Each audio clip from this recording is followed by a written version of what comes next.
That morning, my father stood before the board and the team I had led for 12 years, looked me in the eye, and froze the room with 4 words: "Men lead better." He handed the CEO role of the $5 billion empire I built to my lazy brother. I did not scream or cry. I just smiled and walked away. 3 months later, the company was bankrupt. They called it an accident. I called it consequences. My name is Camille Fairmont. I am 38 years old, and until 45 minutes ago, I was the president and chief operating officer of Fairmont Apex Holdings. I was the engine behind the machine. I was the reason our logistics software ran in 90% of the Fortune 500 warehouses.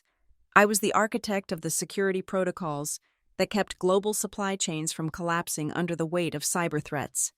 The air conditioning in the grand ballroom of the Scottsdale Princess Resort was humming at a low, expensive frequency, designed to combat the 100-degree Arizona heat, baking the desert outside.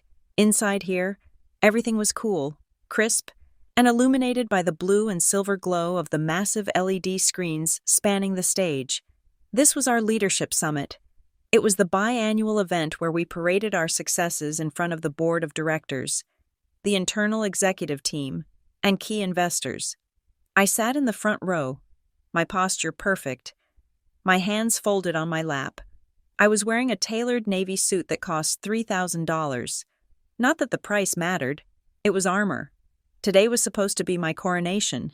Everyone knew it. The whispers had been circulating for 6 months. My father, Gregory Fairmont, the founder and current chairman, had hinted at it during the last 3 quarterly reviews. He had spoken about succession. He had spoken about the future. And I was the future. I had to be. Over the last 12 years, I had taken this company from a regional logistics firm in Ohio to a global powerhouse. I had orchestrated the merger with Apex Systems 3 years ago, a move that doubled our valuation. I had personally secured the top 10 enterprise contracts that now accounted for 60% of our annual revenue. I knew the names of the children of our biggest clients. I knew their birthdays. I knew exactly what terrified them about their supply chains. And I was the only person on earth they trusted to fix it. I looked to my right. My younger brother, Mason, was slumped in his chair, checking his phone. Mason was 35 years old. He had the Fairmont jawline and the Fairmont charm, but he had none of the Fairmont grit. Mason was a cosmetic executive. He looked good in brochures. He was great at ordering bottle service in Miami, but in the boardroom, he was a liability. I remembered the last project Mason had led. It was a simple rebranding initiative for our mid-market tier. He had blown through $2 million in 4 months, missed every deadline, and eventually stopped showing up to meetings because the creative energy was stifling. I had cleaned up that mess. I had fired the overpriced consultants he hired. I had smoothed things over with the board. I did what I always did. I fixed things. Mason caught me looking at him and offered a lazy, lopsided grin. He tapped his nose and winked. I turned away, feeling a spike of irritation. He probably thought he was getting a new title today, too. Maybe senior vice president of something vague. I would find a place for him where he could not touch anything important. That was what the family did. We protected the weak links.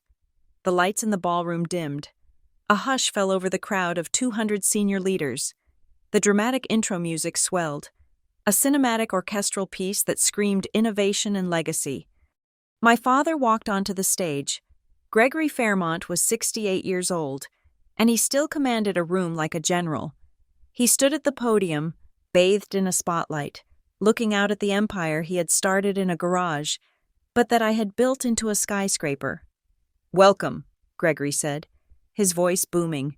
"Fairmont Apex is more than a company. It is a family. It is a promise." He went through the standard script. He talked about our record-breaking fiscal year. He talked about the stock price. He acknowledged me briefly, nodding to the front row.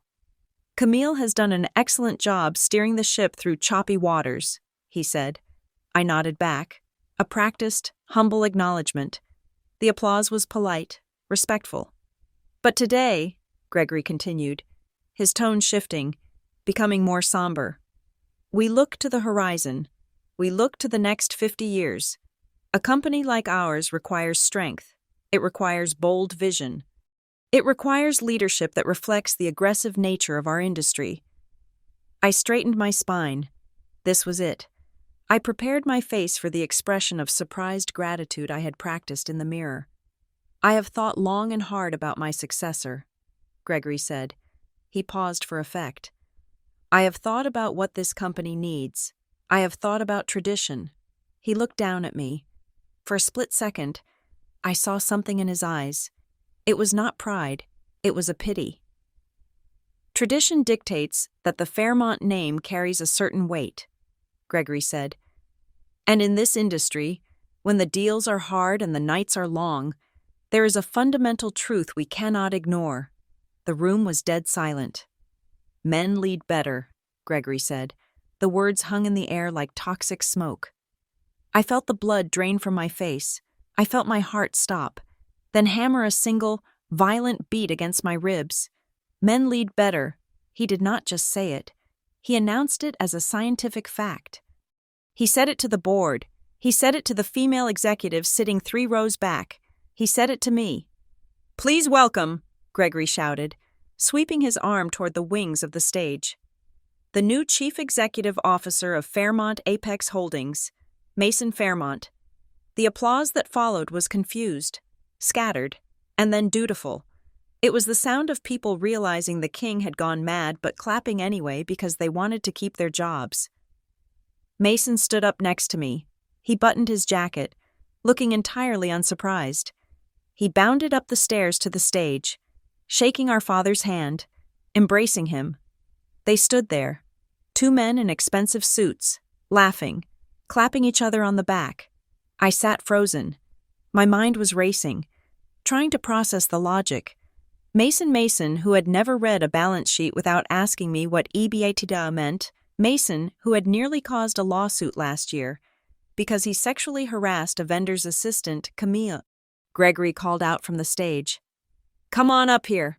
Honey, let us get a family photo. The humiliation was a physical blow. It was not enough to pass me over. It was not enough to insult my gender and my capability in front of the entire industry. He wanted me to stand there and bless it. He wanted me to be the prop that legitimized his decision. I could feel the eyes of the board members on my back. I could feel the burning stare of the chief financial officer, a woman named Sarah who I had recruited, who looked as if she was about to vomit. I had 2 choices. I could scream, I could storm out.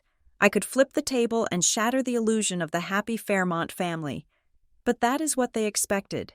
If I screamed, I was the emotional daughter. If I cried, I was the weak woman who could not handle the pressure. If I stormed out, I would be bitter. No, I would not give them that. I stood up. I smoothed my skirt.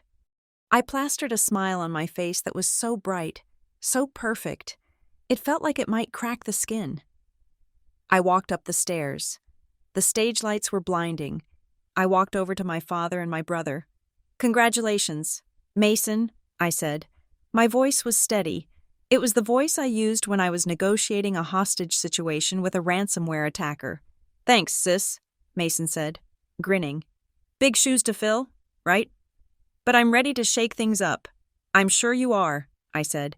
Gregory wrapped his arm around my shoulder, pulling me in tight. He smelled of sandalwood and betrayal. That is my girl, he whispered in my ear, loud enough for the microphone to pick up a murmur but not the words. Thank you for being a team player. We will find a nice title for you. Vice chair sounds good? Does it not? Less stress for you. I looked at the camera lens of the company photographer. I smiled. I made sure my eyes were wide and bright.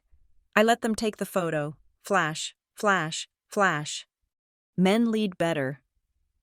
The phrase echoed in my skull. It replayed over and over, dissecting 12 years of 60-hour work weeks. It erased every flight, every missed birthday, every sacrifice I had made to turn this company into a titan. He did not choose Mason because Mason was better. He chose Mason because Mason was a man, and because Gregory was a narcissist who saw himself in his son, regardless of his incompetence, and he rejected me because he knew, deep down, that I was already better than he ever was. The applause died down. Mason took the microphone to give a speech I knew he had not written. "I am going to keep this brief," Mason said, chuckling. "I have got a lot of ideas, big ideas. We are going to simplify. We are going to cut the red tape. We are going to make Fairmont fun again." Red tape. That was what he called my compliance protocols. That was what he called the safety checks that kept our clients from being sued. I stood there for 5 more minutes. I nodded at the right times. I clapped when required. I played the part of the supportive sister. When the session broke for lunch, the crowd surged toward the exits. People avoided making eye contact with me. They all knew what had just happened was a public execution. "Camille," Mason called out as I stepped off the stage. "Hey, grab lunch with us. Dad wants to talk about my compensation package. I want you to look at the numbers." The audacity was almost impressive. He wanted me to negotiate his salary for the job he stole from me. "I have a call with the London team," I lied. "You two go ahead. Celebrate." "All right," Mason said, checking his watch. "But hey, send me the login codes for the executive dashboard later." "Okay, I never bookmarked them." "Of course," I said. I turned and walked away. I walked through the crowd, nodding, smiling, saying thank you to people who mumbled awkward congratulations. I walked out of the ballroom. I walked through the marble lobby of the resort. I walked past the concierge. I did not stop until I reached the elevator. I pressed the button for the 4th floor. I stepped inside. The doors closed, sealing me in silence. Only then did I let the smile drop. My face fell into a mask of cold, hard granite. My hands were shaking, not from sadness, but from a rage so pure it felt like rocket fuel. I walked down the hallway to my suite, room 402. I swiped my keycard. The light turned green. I entered the room and locked the door behind me. I kicked off my heels. I did not pack my bags. I did not call my mother. I did not pour a drink, even though the minibar was stocked with the gin I preferred. I sat down at the desk by the window. The view outside was beautiful red rocks, cactus, a blue sky that stretched forever. It looked like a postcard of the American dream. I opened my laptop. The screen came to life. My reflection stared back at me against the dark background.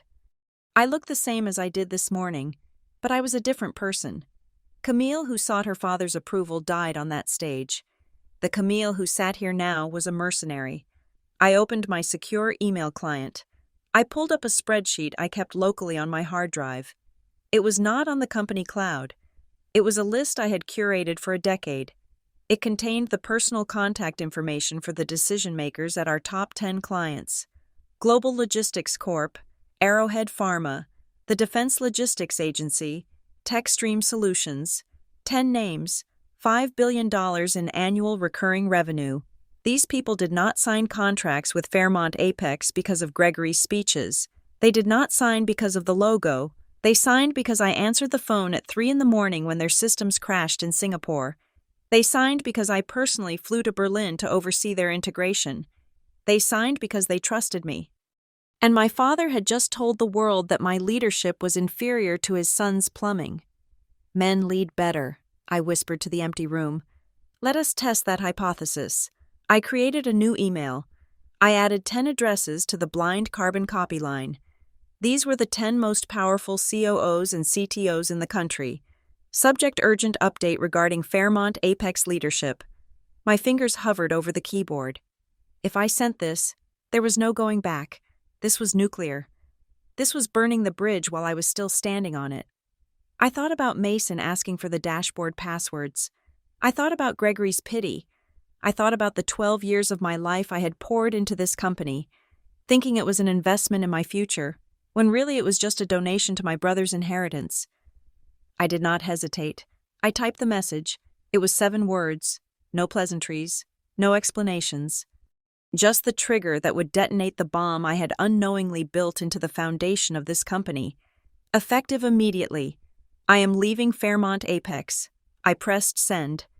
To understand why 7 words could topple a $5 billion empire, you have to understand that Fairmont Apex did not start in a ballroom in Arizona. It did not start with champagne toasts and blue LED screens. It started, for me at least, 12 years ago in a repurposed warehouse in an industrial park on the outskirts of Columbus, Ohio. Back then, we were not a titan of industry. We were a mid-sized logistics software provider called Fairmont Solutions, and we were clinically dead. I remember the smell of that office. It smelled of stale coffee, ozone from overheating servers, and panic. It was a Tuesday in November when I walked in. Not as a president or a chief operating officer, but as a crisis consultant my father had reluctantly hired because he had run out of other options. We had just lost our biggest regional client. Another client, an automotive parts manufacturer in Detroit, was threatening a $40 million lawsuit because our inventory tracking system had hallucinated 10,000 units of brake pads that did not exist. The server room was a tangle of cables that looked like spaghetti thrown against a wall. The code base was a disaster of patches on top of patches. Gregory was sitting in his office, staring at a wall covered in framed awards from the 90s. He looked tired. He looked defeated. "Fix it, Camille," he had said, waving a hand at the chaos outside his glass door. "Just keep the lights on for another year so I can sell it for parts." He did not want a turnaround. He wanted a hospice nurse. I gave him a resurrection instead. For the next 2 years, I did not sleep more than 4 hours a night. I moved a cot into the server room. I learned the code base line by line. I was not just managing people. I was rewriting the architecture of our entire operation. The industry was shifting toward cloud-based integration, and we were still relying on on-premise dinosaurs. I remember sitting on the floor of the data center at 3 a.m. with a slice of cold pizza in one hand and a manual on cybersecurity in the other. I realized then that speed was not our problem. Trust was our problem. Our clients did not trust our data because our security was porous. I decided to implement a zero-trust architecture. This was before zero trust was a buzzword in every tech magazine. This was before it was the industry standard. I forced every engineer to treat every access request as a potential threat. I locked down our internal network so tight that even Gregory complained he could not access his email without 3 layers of authentication. "You are making it too hard to work, Camille," he complained one morning. "I am making it impossible to fail," I replied. 6 months later, the Detroit client dropped the lawsuit. They dropped it because I flew to their headquarters, sat down with their operations team, and showed them exactly how my new protocol would prevent the error from ever happening again. I did not send a salesperson. I went myself. I walked them through the logic. I showed them the raw code. That was the beginning of the Fairmont Apex method. By the 3rd year, we were profitable. By the 4th year, we were growing at 40% quarter over quarter. I was 29 years old, and I had gray hairs hiding in my roots, but I had saved the family business. Gregory began to smile again. He started wearing nicer suits. He started giving interviews to local business journals about vision and resilience. In those interviews, he would mention me. He would say things like, "My daughter Camille is a tremendous help. She is great at the details, a real grinder." He never called me a leader. He called me a helper, a grinder, a support system. It was around that time that Mason entered the picture. Mason had spent his 20s finding himself in Europe and Southern California, a journey that seemed to involve a lot of surfing and very little employment. He returned to Ohio when the money ran out. Coincidentally, right when the company accounts started looking healthy again, thanks to my blood and sweat. Gregory brought him into the Monday morning executive meeting. Mason was wearing a suit that was too shiny and a smile that was too bright. "Mason is going to be joining us as a special projects associate," Gregory announced. "He needs to learn the ropes. I want him to rotate through every department, teach him everything you know." I was assigned to be his mentor. "I am ready to get my hands dirty, sis." Mason told me that first day. He lasted 3 weeks in operations. He complained that the warehouse managers were too rough and that the data entry work was beneath a Fairmont. He moved to sales.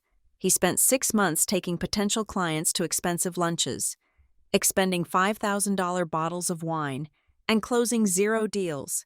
I remember one specific incident vividly. We were bidding for a contract with Global Logistics Corp., a whale of a client. It was the deal that would put us on the national map. I had spent 3 months prepping the proposal. I had modeled the supply chain efficiencies down to the decimal point. Mason asked to present the slide deck. "I can sell ice to an Eskimo, Camille," he insisted. "Let me be the face. You are the brain." I let him do it. I thought maybe, just maybe, he had that charisma Gregory was always talking about. 10 minutes into the presentation, the Chief Technology Officer of Global Logistics asked a technical question about our encryption standards. Mason froze. He tried to bluff. He started using buzzwords that made no sense. He claimed our encryption was blockchain-enabled AI-driven, a string of nonsense that made the room go silent. I had to step in. I gently cut him off. I answered the question with precision. I explained our AES 256 standards. I explained our key management rotation. I saved the meeting. Afterward, in the parking lot, Mason was furious. "You embarrassed me in there," he snapped. "You made me look like an idiot. You made yourself look like an idiot." "Mason," I said, my patience fraying, "you do not know the product." "I do not need to know the product," he shouted. "I am a Fairmont. People buy the name." He was wrong. They did not buy the name. They bought the competence. But Gregory saw it differently. When we landed the deal purely because of my technical recovery, Gregory threw a party. He toasted Mason. "To Mason," Gregory said, raising a glass of scotch. "For closing the global logistics deal. That is the Fairmont charm in action." Mason stood there and accepted the applause. He did not point to me. He did not correct his father. He just smiled that empty, confident smile.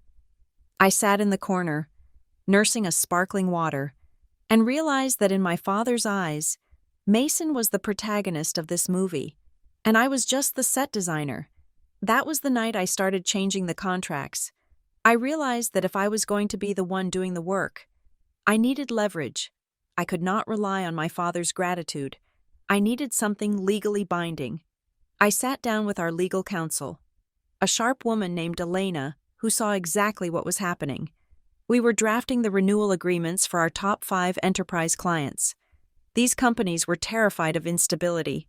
They knew Gregory was getting old, and they had seen Mason in action. They were nervous. They want a guarantee. "Camille," Elena told me, "they are asking what happens if you get hit by a bus. Draft a key executive continuity clause," I told her. "Standard procedure?" she asked. "No," I said. "Specific procedure. Tie the service-level agreements to my direct oversight. If there is a material change in the operational leadership specifically. If I am removed from the role of Chief Operating Officer or President, the client has the right to trigger an immediate performance review. If they are not satisfied with the new leadership's plan, they can terminate the contract without penalty within 90 days. It was a poison pill, wrapped in a security blanket. To the clients, it looked like a guarantee of quality. It told them, "I am not going anywhere, and if I do, you are safe to leave." To Gregory, it looked like a vanity clause. When he reviewed the contracts, he barely glanced at it. "They really love you, do they not?" He laughed, signing the papers. "It is good to be needed. Camille, just do not let it go to your head." He signed it. He signed all of them. Over the next 4 years, as we acquired Apex Systems and grew into the $5 billion giant we were today, that clause was inserted into every single major contract. The top 10 clients, the ones who made up 60% of our revenue, all had it. I built a fortress around myself, made of ink and paper. I also built the client war room. This was my other masterstroke. I created a dedicated team of 20 elite engineers and account managers who answered only to me. We bypassed the standard support queues. If the COO of TechStream had a problem, he did not call a 1-800 number. He called the war room. He called me. I trained this team personally. I taught them to anticipate problems before they happened. I taught them that our job was not to fix software. It was to save our clients' reputations. Mason, meanwhile, was busy with his rebrand. 2 years ago. Mason decided that the company logo, a solid, reliable blue geometric shape, was dated. He hired a boutique agency in New York. He spent $2 million on brand exploration. He flew back and forth on the company jet for creative summits. For 6 months, he was absent from the office, while I was integrating the complex databases of our latest acquisition. Sleeping 3 hours a night, Mason was debating the emotional impact of the color cerulean. He came back with a new logo. It looked like a smudge. He called it the Fluid Future. It represents our agility, Mason explained to the board. It looks like a coffee stain. The CFO whispered to me, the rebrand was a disaster. The rollout was botched. The new marketing materials were confusing. We lost 3 minor clients because they thought we had been acquired by a different company. Gregory defended him. He is trying things. Camille, he is disrupting. You have to break eggs to make an omelet. He is burning down the kitchen. Dad, I said. You are too critical, Gregory replied, his voice cold. You need to support your brother. He is going to lead this family one day. That was the first time he said it out loud. He is going to lead. I brushed it off. I told myself Gregory was just managing Mason's ego. I told myself that when the time came, the board would never allow it. The investors would never allow it. Money talked, and I was the one printing the money. But doubt is a slow-acting poison. Last week, before the summit in Arizona, I was in the archives. I was looking for an old tax document from 2015 to clear up a minor audit question. The physical files were kept in a secure storage room in the basement of our headquarters. I found the tax file, but next to it, misfiled in a box labeled Board Minutes 2018, was a manila folder with a handwritten note on the front, Succession Strategy. Confidential. My heart hammered against my ribs. I opened it. It was a memo from Gregory to the head of the compensation committee. It was dated 4 years ago. 4 years. That was back when Mason was still failing in the sales department. That was back before the merger. I read the text. Regarding the future leadership structure. It is my express intention that Mason Fairmont assumes the role of CEO upon my retirement. We need to construct a pathway for him. Camille is invaluable as an operator, and she should remain in a support capacity to ensure Mason's success. She is the engine, but Mason is the driver. We must ensure the company culture reflects this hierarchy over the next few years. I stood there in the dusty basement, the cold air conditioning humming above me. She is the engine, but Mason is the driver.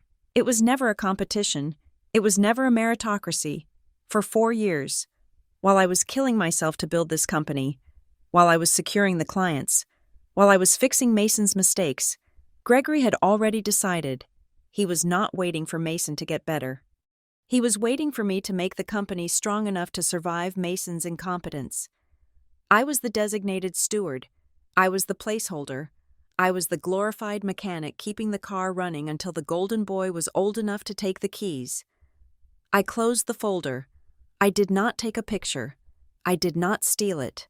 I put it back exactly where I found it. I walked out of the basement. I went to my office. I looked at the photos of the ribbon cuttings, the deal signings, the awards. They looked different now. They looked like evidence of a theft. I sat there for a long time, staring at the phone. I realized then that I had been playing chess while they were playing a completely different game. They were playing King of the Castle, but they forgot one thing. The mechanic knows how to take the engine apart just as well as she knows how to put it together. I thought about the key executive continuity clauses sitting in the legal vault. I thought about the 10 clients who had my personal cell phone number. I thought about the war room team who were loyal to me.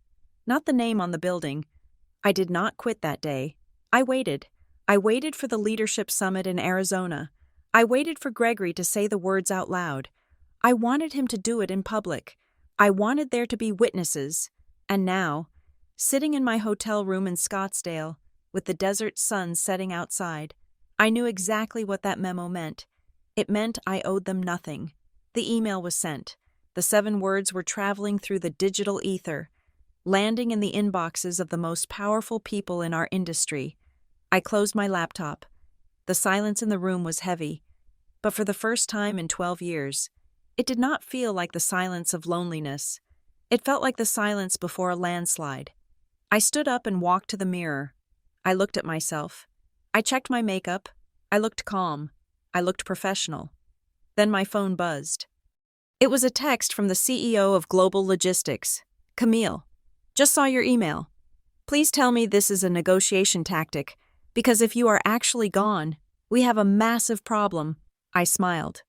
No, I said to the empty room. Now, you have a massive problem. 30 minutes after I sent the email that would eventually decapitate the company, my phone buzzed. It was not a client. It was my father's executive assistant, a woman who had been managing his calendar since I was in high school. She told me that Gregory wanted to see me in the presidential suite immediately. She said it was urgent. She said it was for a family toast. I looked at the laptop screen. The email was gone. It was in the sent folder. The bomb was armed and ticking, but the explosion had not hit the surface yet. The executives at my top 10 clients were likely in meetings, on flights, or just seeing the notification pop up on their phones. I had a window of time. I had a brief, suspended moment where I was still the president of Fairmont Apex in their eyes, and a ghost in mine. I stood up, smoothed my skirt, and walked out of my room. I took the elevator up to the penthouse. The doors opened directly into the suite. The room smelled of expensive champagne and victory. A cart was laden with crystal flutes and bottles of Dom Perignon. My father was sitting on a plush velvet sofa, his tie loosened, looking like a king who had just conquered a new continent.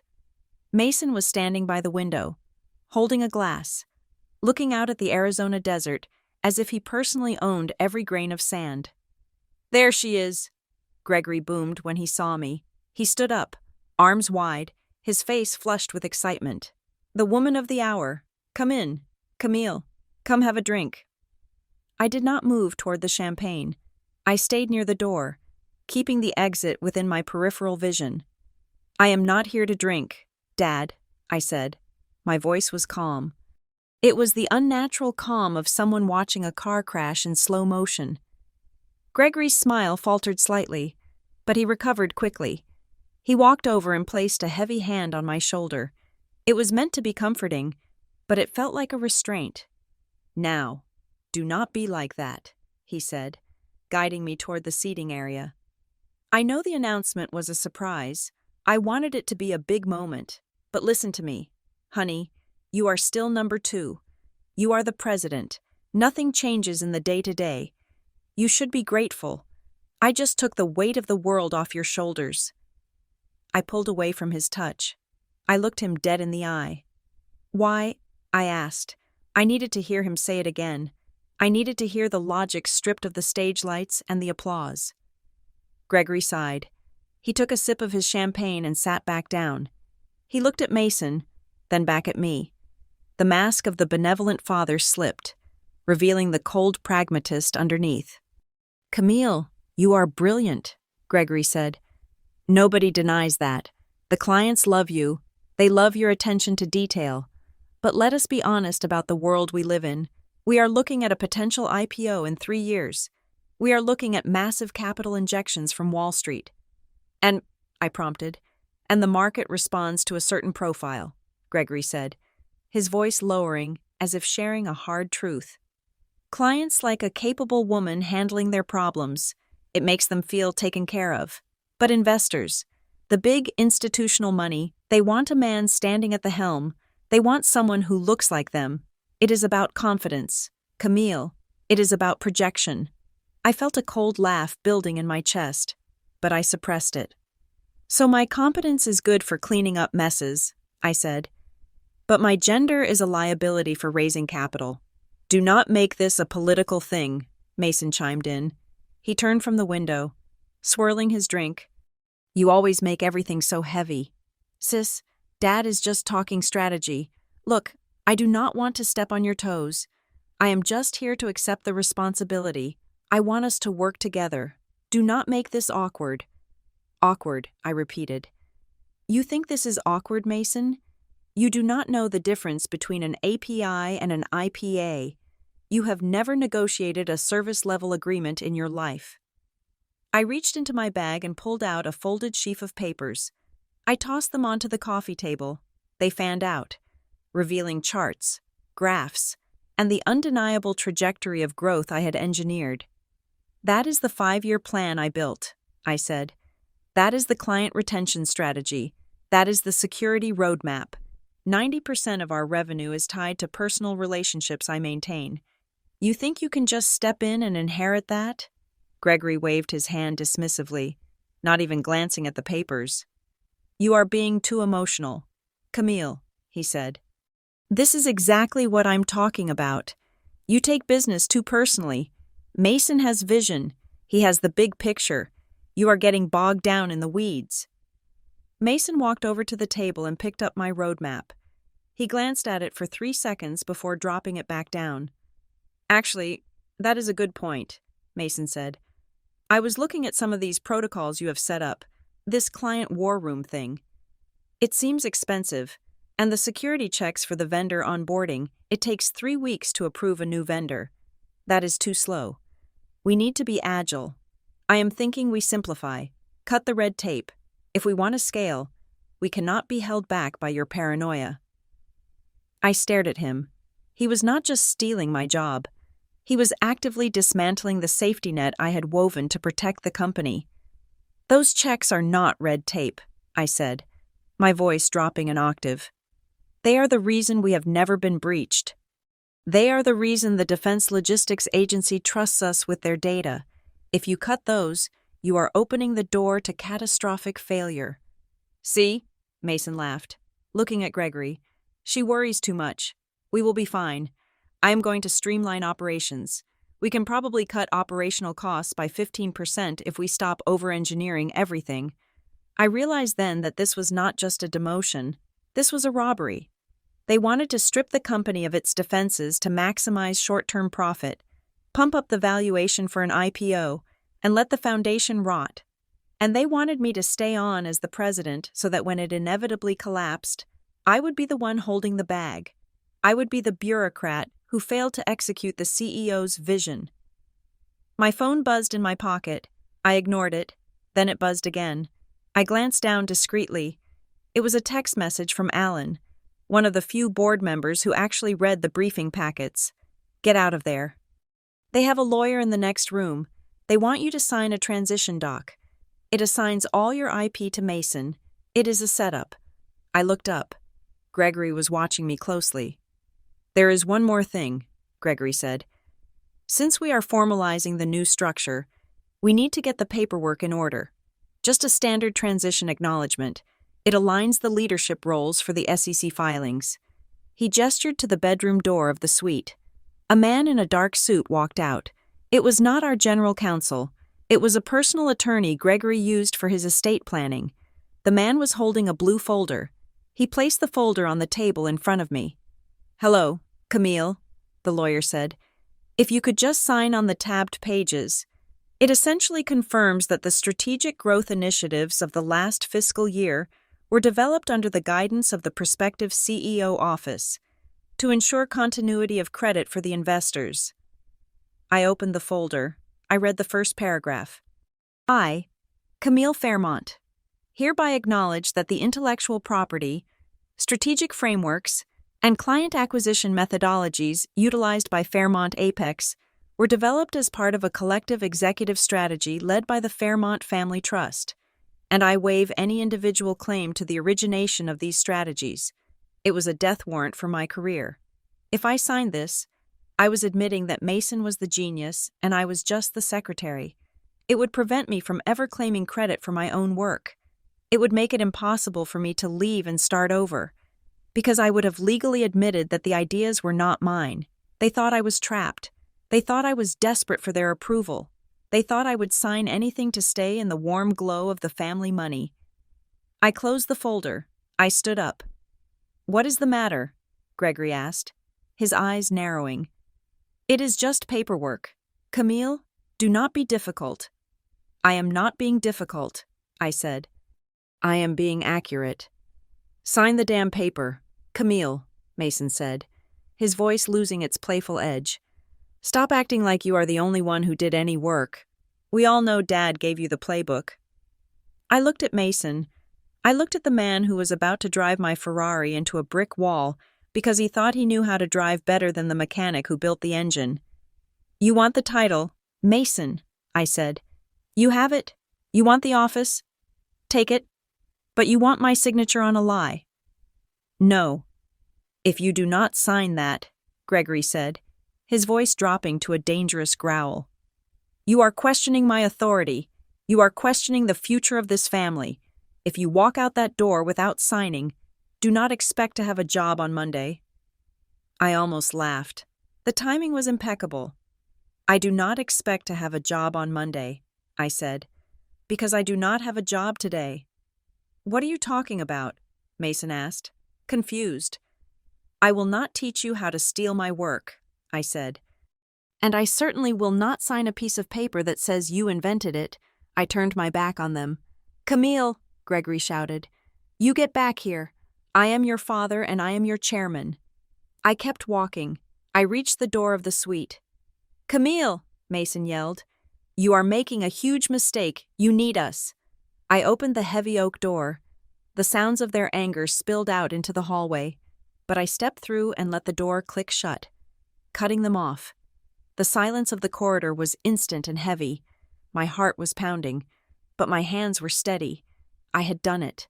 I had refused the poison. I walked toward the elevator. I needed to get to my car. I needed to get out of Arizona. My phone rang. It was a shrill, demanding sound in the quiet hallway. I pulled it out. The screen lit up with a name that made my stomach drop. Richard Sterling, CEO, Global Logistics Corp., top client number 1, the man who accounted for $800 million of our annual revenue. The man who I had just blind copied on my resignation email. He was calling. I stared at the screen for a second. This was it. The first domino was falling. I slid my thumb across the screen and lifted the phone to my ear. This is Camille, I said. Camille. Richard's voice was tight, controlled, but vibrating with an intensity I had rarely heard from him. I am sitting here with my chief information officer. We just got an email from your personal address. It says you are effective immediately. Please tell me this is a bad joke. Please tell me you are not actually leaving the building. I am afraid it is not a joke, Richard, I said, stepping into the elevator. Then we have a problem, Richard said. A $5 billion problem, because if you are not there to oversee the integration next month, I am pulling the plug. What the hell is going on over there? Camille? The elevator doors closed, severing my connection to the suite, to my father, to the life I had known. Richard, I said, leaning against the cold metal wall of the elevator. Let me tell you exactly what is going on. The conversation with Richard Sterling in the elevator was the first move in a game of high-stakes chess where I was playing blindfolded. But I still knew the board better than my opponents. Richard, I said, watching the floor numbers tick down on the elevator display. I cannot tell you what to do with your contract. I am subject to a non-solicitation agreement. However, I have a fiduciary duty to tell you the truth about the operational capacity of Fairmont Apex as of this morning. Cut the legal speak. Camille, Richard snapped, can you guarantee the 99.9% uptime on the Asian distribution nodes? Yes or no? I took a breath. This was the moment. If I lied, I protected my father. If I told the truth, I protected my integrity. No, I said. I cannot guarantee it. I have been removed from the operational chain of command. The new protocols being implemented by the CEO office prioritize cost reduction over redundancy. I no longer have the authority to override a system freeze. There was silence on the other end of the line. It was a heavy, expensive silence. Okay, Richard said. His voice was dangerously calm. That is all I needed to hear. You know we have the key executive continuity clause, right? I am familiar with the contracts I wrote. Richard, I said. Good. Watch your email, he said, and hung up. I walked out to the valet stand. The desert heat hit me like a physical weight, but I felt strangely cold. My phone buzzed again. He was the chief technology officer of Arrowhead Pharma, Then the vice president of operations for the Defense Logistics Agency. The dominoes were not just falling, they were accelerating. I did not answer the other calls. Not yet. I needed legal armor before I engaged in any more warfare. I drove my rental car to a quiet coffee shop in downtown Scottsdale, far away from the resort and the prying eyes of the industry press. I called my personal attorney, a man named Marcus, who had reviewed my employment contract 3 years ago when I sensed Gregory might eventually betray me. "You need to walk a very fine line, Camille," Marcus told me over the video call. I had my laptop open on the small cafe table. "Your non-solicit clause is aggressive. It says you cannot encourage clients to leave for a period of 12 months. It says you cannot recruit employees." "I am not encouraging anyone," I said, taking a sip of black coffee. "They are calling me. They are panicking. I am simply confirming my employment status." "Keep it that way," Marcus advised. "Do not say you should leave. Say, I am no longer responsible for your account. Do not say, Mason is an idiot. Say, the strategic direction has shifted. Let them draw their own conclusions. If they leave, it has to be their idea, documented on their letterhead, based on their loss of confidence in Fairmont Apex, not on their loyalty to you." "Understood," I said. "And Camille," Marcus added, his voice serious, "get out of there, now. Do not give them time to manufacture a reason to fire you. If they terminate you for gross misconduct or insubordination, they can try to claw back your vested stock options. It is a classic move." I closed the laptop. Marcus was right. I knew how my family operated. They would not just let me walk away. They would want to make sure I walked away with a limp. I drove back to the resort. I needed to pack, and I needed to formally resign. But when I entered the lobby, I was intercepted. "Ms. Fairmont," the concierge said, looking nervous. "Your father is requesting your presence in the boardroom. He said it is mandatory." I considered ignoring him, but I needed to look him in the eye one last time. I needed to see the fear. I walked into the boardroom. The party was over. The champagne was gone. Gregory sat at the head of the table, looking 10 years older than he had an hour ago. Mason was pacing the room, his face red. The company's general counsel, a man named Arthur, who had always been kind to me, refused to meet my eyes. "Sit down, Camille," Gregory said. It was not a request. I remained standing. "I have a flight to catch." "Gregory, say what you need to say." "We have been getting calls," Mason blurted out. He stopped pacing and pointed a finger at me. "Global Logistics, TechStream, they are asking questions. What did you tell them?" "I told them the truth," I said calmly, "that I am no longer the president and COO, and that you are the CEO. You are poisoning the well," Mason shouted. "You are sabotaging my transition." "Mason, be quiet," Gregory snapped. He turned his gaze to me. "Camille, this is dangerous. You are playing with the livelihood of 5,000 employees. We are a family. Families do not hold hostages." "I am not holding anyone hostage," I said. "I am simply refusing to be the hostage." Gregory took a deep breath. He clasped his hands on the table, switching tactics. He went for the emotional jugular. "I am asking you to stay," Gregory said. 6 months. That is all. Stay on as an executive advisor. Help Mason get settled. Calm the clients down. Show your face at the quarterly reviews.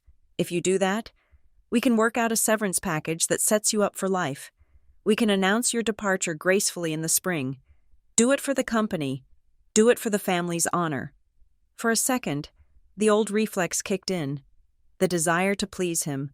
The desire to be the good daughter who fixes everything. Then I looked at the papers in front of Arthur. The general counsel.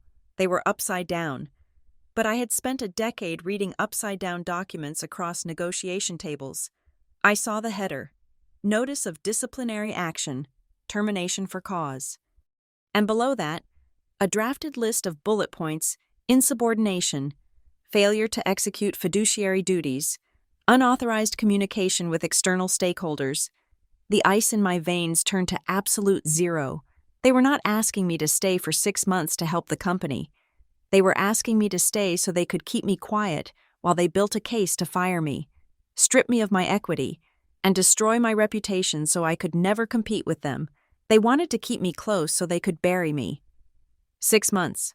I asked, a small, cold smile touching my lips. Yes, Gregory said, looking relieved. Just 6 months. For the legacy. Arthur, I said, looking at the lawyer, is that a termination notice under your hand? Arthur flinched. He looked at Gregory.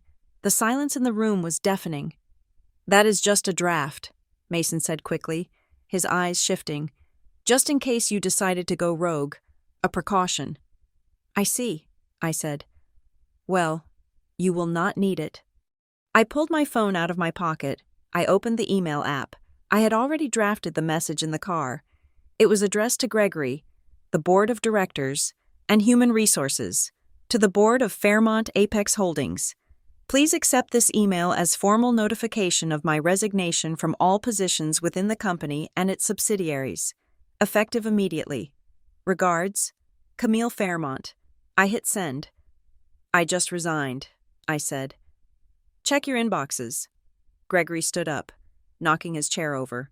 You cannot just walk out. We have contracts. We have a transition period. I am an at-will employee, Gregory, I said. I never signed that employment contract update you sent over last year because the terms were insulting.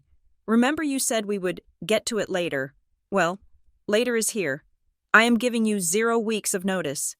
I turned and walked out of the boardroom. Camille, Gregory screamed, if you walk out that door, you are dead to this family. I did not stop. I did not look back. I went to my suite. I packed my bag in 10 minutes. Then I went to the hotel business center. I printed out a list of my active passwords and the locations of the physical keys to the secure server rooms in Ohio. I put them in an envelope. I wrote Mason on the front. I left it at the front desk. I had handed over the keys. Legally. I had fulfilled my duty. I had returned company property, but I knew Mason. He would lose that envelope, or he would not understand what the keys were for, or he would change the passwords to something like password 123 and get hacked within a week. That was not my problem anymore. I drove to the airport. I flew home to Columbus. The next 72 hours were a blur of silence and noise. The silence came from my house, where I sat alone, drinking tea and watching the birds in the feeder. The noise came from the industry. My phone was off, but my laptop was open. I watched the LinkedIn notifications roll in. First, it was Sarah, my VP of Operations. She changed her status to open to work. Then it was David, the head of cybersecurity. Then Elena, the director of client success. I had not called them. I had not asked them to quit. But these were people who had been in the trenches with me. They knew that without me, there was no shield protecting them from Mason's chaotic management style. They knew that staying meant being blamed for the inevitable failures. By Wednesday morning, 5 of the most critical managers in the company had submitted their resignations. They did not cite me as the reason. They cited personal reasons or pursuing new opportunities. It was clean. It was devastating. Mason was now the captain of a ship where the engine room was empty. Then came the first official blow. I received a copy of a letter via a forwarded email from a contact at Arrowhead Pharma. It was addressed to Gregory Fairmont. Dear Mr. Fairmont, in light of the sudden departure of Ms. Camille Fairmont and the subsequent resignation of the core operations leadership team, Arrowhead Pharma is formally exercising its rights under Article 4, Section 2 of our Master Service Agreement Key. Executive Continuity. We are initiating a 30-day review period to assess the capability of the new management to meet our security requirements. If we are not satisfied with the transition plan, we reserve the right to terminate the agreement without penalty. Sincerely, Dr. Aris Thorne, CTO. I stared at the screen. 30 days. Mason had 30 days to prove he could do a job he had never bothered to learn.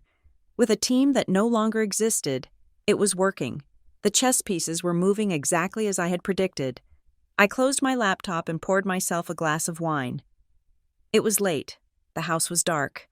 For the first time in 12 years, I did not have to wake up at 4 in the morning to check the server logs. I felt a strange, hollow lightness. I was free. My phone buzzed on the coffee table.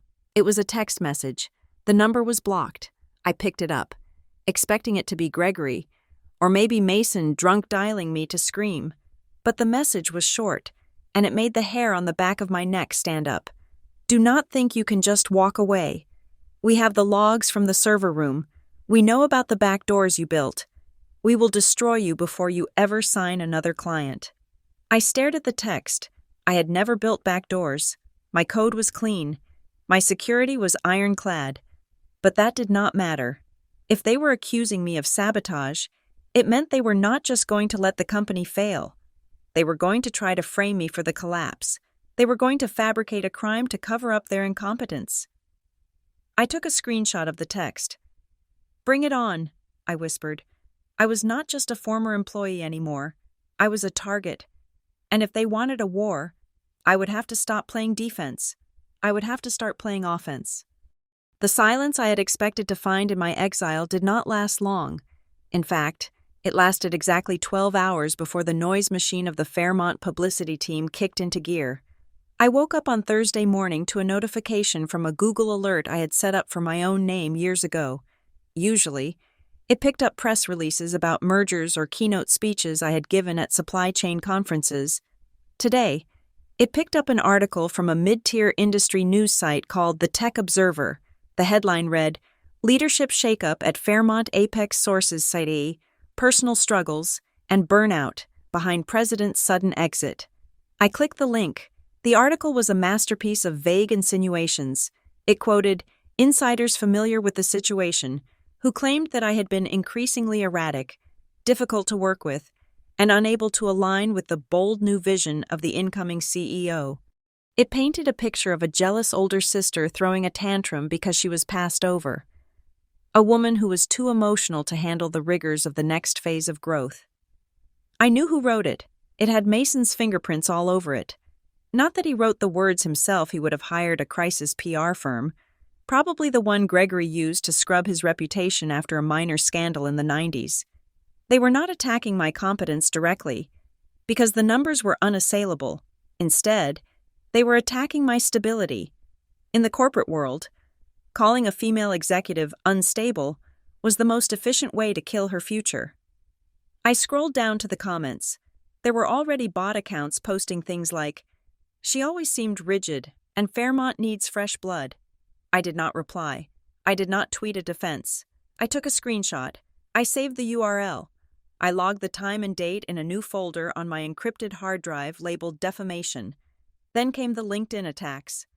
I saw profiles of people I did not know, consultants, with generic profile pictures posting long, rambling think pieces about the dangers of entrenched leadership and how toxicity at the top holds companies back, all thinly veiled references to my tenure. My phone rang. It was Gregory. I stared at the screen. My hand hovered over the decline button. I knew I should not answer. I knew there was nothing he could say that would not be a weapon, but a small, stupid part of me, the part that had spent 38 years trying to be the perfect daughter, still wanted to hear him apologize. I answered. "Hello, Gregory," I said. "You are destroying this family," he said. There was no greeting. His voice was shaking with a mixture of rage and what sounded like genuine heartbreak. "I raised you better than this. I gave you everything. An education, a career, a seat at the table. And this is how you repay me, by burning the house down." I did not light the match. "Dad," I said, my voice steady.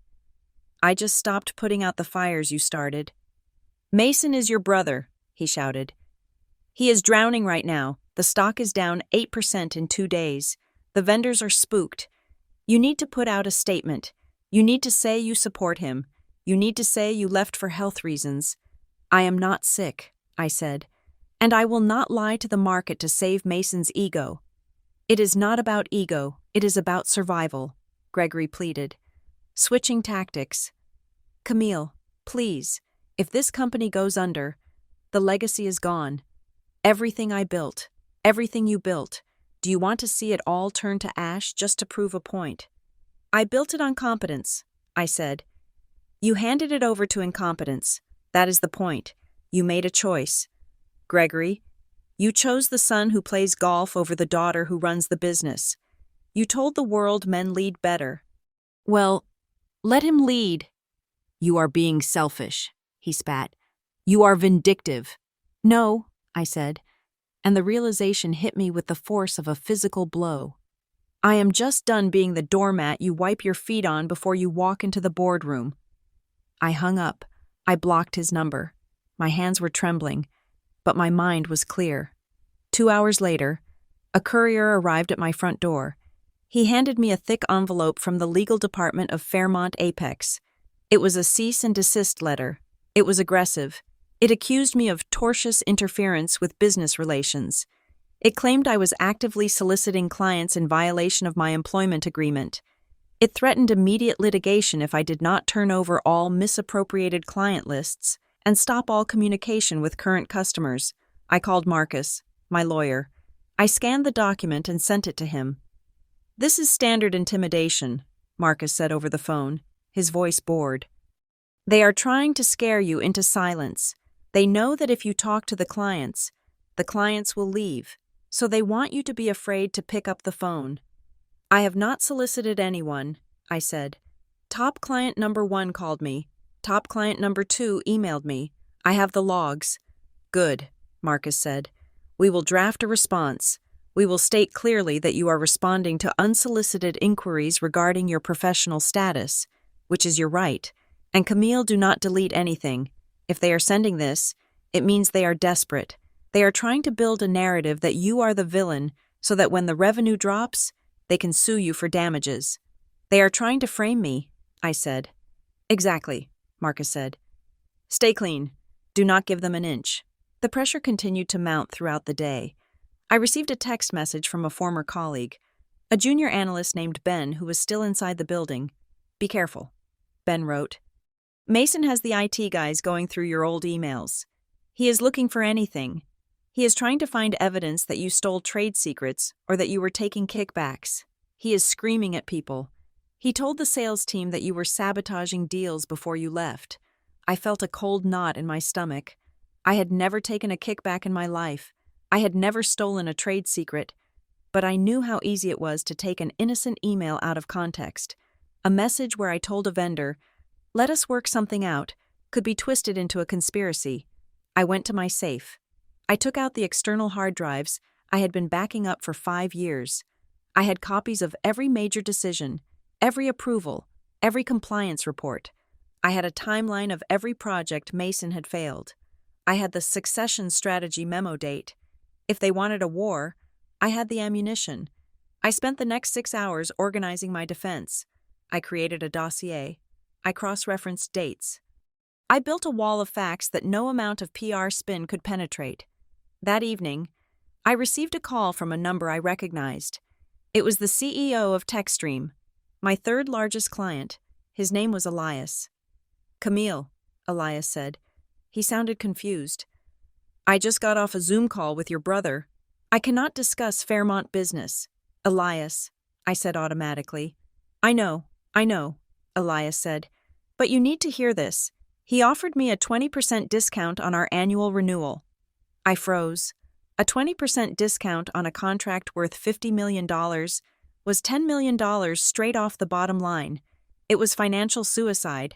Our margins were tight because we spent so much on security and redundancy. If Mason cut the price by 20%, the company would be operating at a loss. That is generous, I said carefully. There was a condition, Elias continued. He said he would authorize the discount immediately if we signed a new 5-year agreement today. An agreement that specifically removes the key executive continuity clause. I closed my eyes. It was worse than I thought. Mason was not just incompetent. He was cannibalizing the company. He was trading long-term viability for short-term survival. He was trying to lock the clients in so they could not leave when things fell apart. He was stripping the safety features out of the car to sell it cheaper. Did you sign it? I asked. No, Elias said. I told him I needed to run it legally, but Camille, if he is offering this to me, he is offering it to everyone. He is going to bankrupt the company to buy loyalty. Why are you telling me this, Elias? Because I trust you, he said, and because I need to know if I should take the deal. Is the company solvent? Elias, I said, choosing my words with surgical precision. I cannot give you financial advice on a company I no longer lead, but I can tell you this. The reason our service was expensive is because quality is expensive. If the price drops by 20%, you have to ask yourself what is being removed from the product to pay for that cut. Understood, Elias said. Thank you. Camille. I hung up. Mason was panicking. He was burning the furniture to heat the house. An hour later, my personal email pinged. It was not a client. It was not a lawyer. It was a contact request from a private equity firm I knew by reputation only, Blackwood Partners. They were a boutique investment fund based in Chicago. They were known for buying distressed tech companies, stripping them, and selling the parts. But they were also known for backing high-risk, high-reward ventures. The subject line was lunch. The body of the email was simple. Ms. Fairmont, we have been following your career for some time. We were looking at taking a position in Fairmont Apex last year, but we decided against it. We would like to speak with you regarding your future. We are in Columbus tomorrow. Are you available? I hesitated. Meeting with a competitor or an investor could be seen as a violation of my non-compete if I wasn't careful, but I was unemployed. I was being sued. I was being smeared. I had nothing to lose. Yes, I typed back. Name the place. They picked a steakhouse on the north side of the city, a place with high booths and dim lighting. I arrived 5 minutes early the next day. I wore a black suit. I looked like a CEO, even if I did not have a company. 2 men were waiting for me. One was older, with silver hair and a shark-like grin. The other was younger, typing furiously on a tablet. Camille, the older man said, standing up. I am Julian Blackwood. This is my partner, David. We sat down. We ordered sparkling water. Let us cut to the chase, Julian said. We know what is happening at Fairmont Apex. We have sources in the debt markets. We know the covenants are going to be breached within the quarter. Mason is an amateur. He is going to crash that plane into the mountain. I cannot comment on that, I said. You do not have to, Julian smiled. We did our due diligence on that company 2 years ago. We walked away because the valuation was too high. But we loved the operations. We loved the stickiness of the client base. And when we dug deeper, we realized something. He leaned in. We realized the operations were you. The client's loyalty was you. I appreciate the compliment, I said. But if you are asking me to help you initiate a hostile takeover of Fairmont Apex, I cannot do that. I have a non-compete. Julian laughed. It was a dry, rasping sound. We do not want Fairmont Apex. Camille, he said. Fairmont Apex is a dinosaur. It is built on legacy code and bad family dynamics. It has debt. It has lawsuits pending. It has a CEO who thinks a discount is a strategy. He signaled the waiter to bring a bottle of wine. We are not interested in buying a sinking ship, Julian said. We are interested in the captain who knows how to navigate. I looked at him, confused. Then what do you want?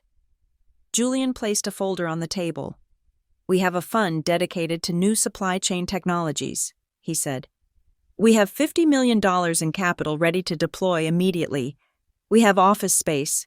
We have a legal team that can shred any non-compete agreement Mason tries to throw at you, because we can prove constructive dismissal in a hostile work environment. He slid the folder toward me. We do not want you to go back to Fairmont, Julian said, his eyes locking onto mine. We want you to kill it. We want you to start a new company, a better one, built from scratch. No legacy debt, no Mason, no Gregory, just you, your best people, and the clients who are already begging to follow you. I stared at the folder. Northbridge Continuity Systems. It was just a placeholder name, but it sounded strong. You want me to compete directly against my family, I said. I want you to compete against a bad product with a good product, Julian corrected. The fact that the bad product is run by your family is just a detail.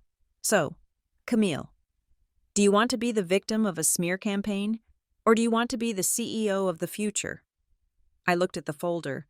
I thought about the Men Lead Better speech. I thought about the transition document I refused to sign.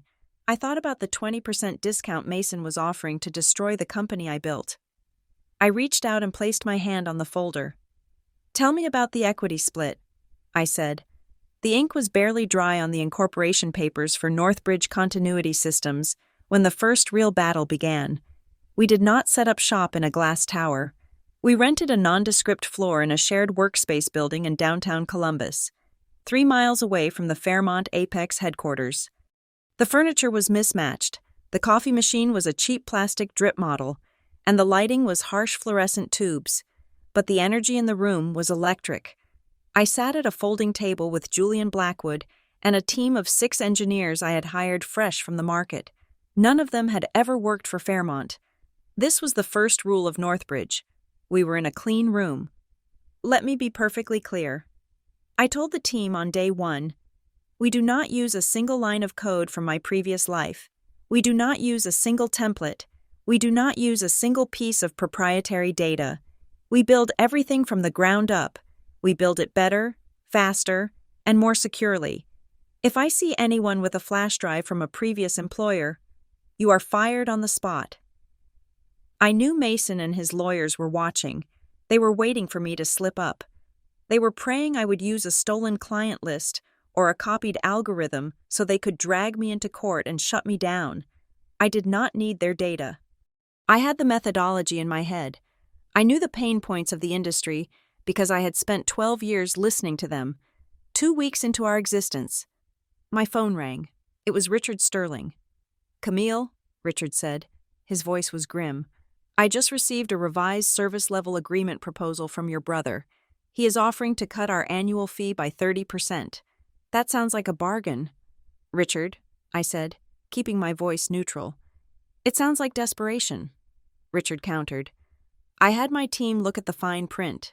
To support that price cut, he has reduced the guaranteed uptime from 99.99% to 99.5%. Do you know what that difference means for my supply chain? I do, I said. It means roughly 4 hours of allowable downtime per year instead of 52 minutes. For a global logistics firm, that is about $200 million in potential lost cargo velocity. Exactly, Richard snapped. He thinks I cannot do math. He thinks I just look at the bottom line number. Camille, I am invoking the clause, the key executive continuity clause. You are terminating the contract, I asked. I am triggering the 30-day review. Richard said, I sent a formal letter to the board this morning.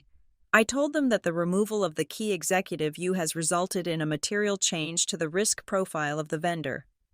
I gave them 30 days to present a plan that restores my confidence. If they cannot, I am walking. And if you walk, I asked, then I need a new vendor. Richard said, one who understands that I do not care about a 30% discount. I care about sleeping at night. How is the new shop coming along? We are operational, I said. We are currently in beta testing with a new zero-trust architecture that is about 2 years ahead of what you are currently using. Send me the proposal, Richard said. Legally, I have to bid this out. But Camille, make sure you are ready to scale.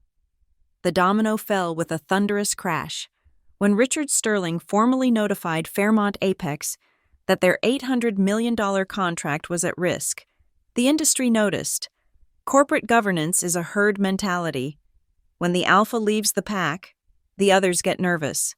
3 days later, the chief operating officer of TechStream, my second largest client, called me. We are seeing some instability in the dashboard, he said.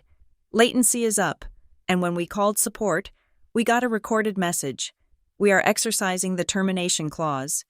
Then came client number 4, then number 7. They were not leaving because I poached them. I had not sent a single solicitation email since the cease and desist letter arrived. They were leaving because the moment I walked out the door, the product they bought stopped existing. They had bought reliability. Mason was selling chaos.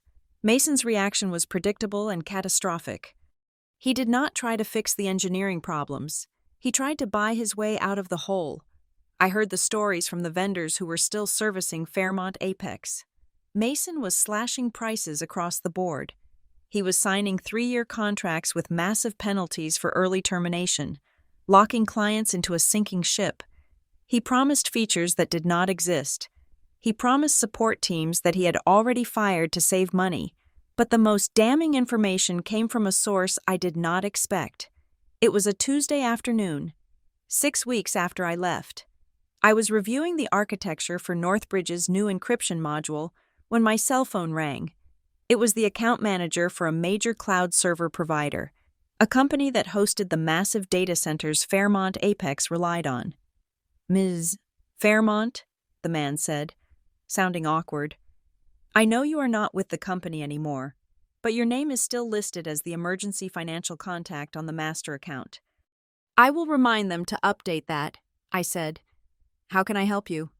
"Steve?" "Well, I am trying to get a hold of the accounts payable department over there," Steve said, "but nobody is answering. And frankly, I am getting pressure from my finance team. Fairmont is 60 days past due on the hosting invoice." I still went. 60 days? I repeated. "Yeah," Steve said. "They missed last month entirely, and this month is a week late. It is a $4 million bill. Camille, if they do not pay by Friday, we are going to have to throttle their bandwidth. That will slow their entire system down to a crawl." "Steve," I said, "do not throttle them yet. Give them 48 hours. I suspect there is just a clerical error with the transition." "For you, I will wait," Steve said, "but tell your brother to write the check." I hung up. 60 days past due meant they were out of cash. It meant the cash reserves I had left, nearly $100 million, were gone. How was that possible? Then I realized what was happening. Mason and his new team were likely manipulating the revenue recognition.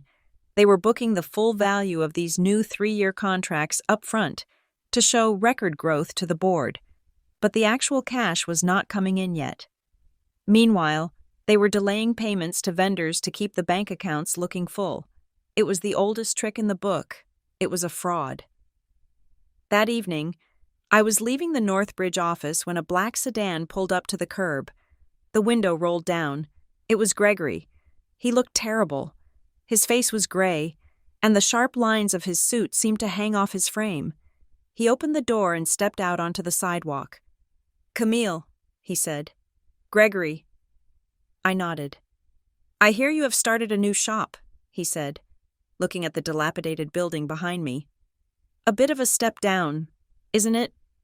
"The overhead is low," I said, "and the conscience is clear. That is worth a lot."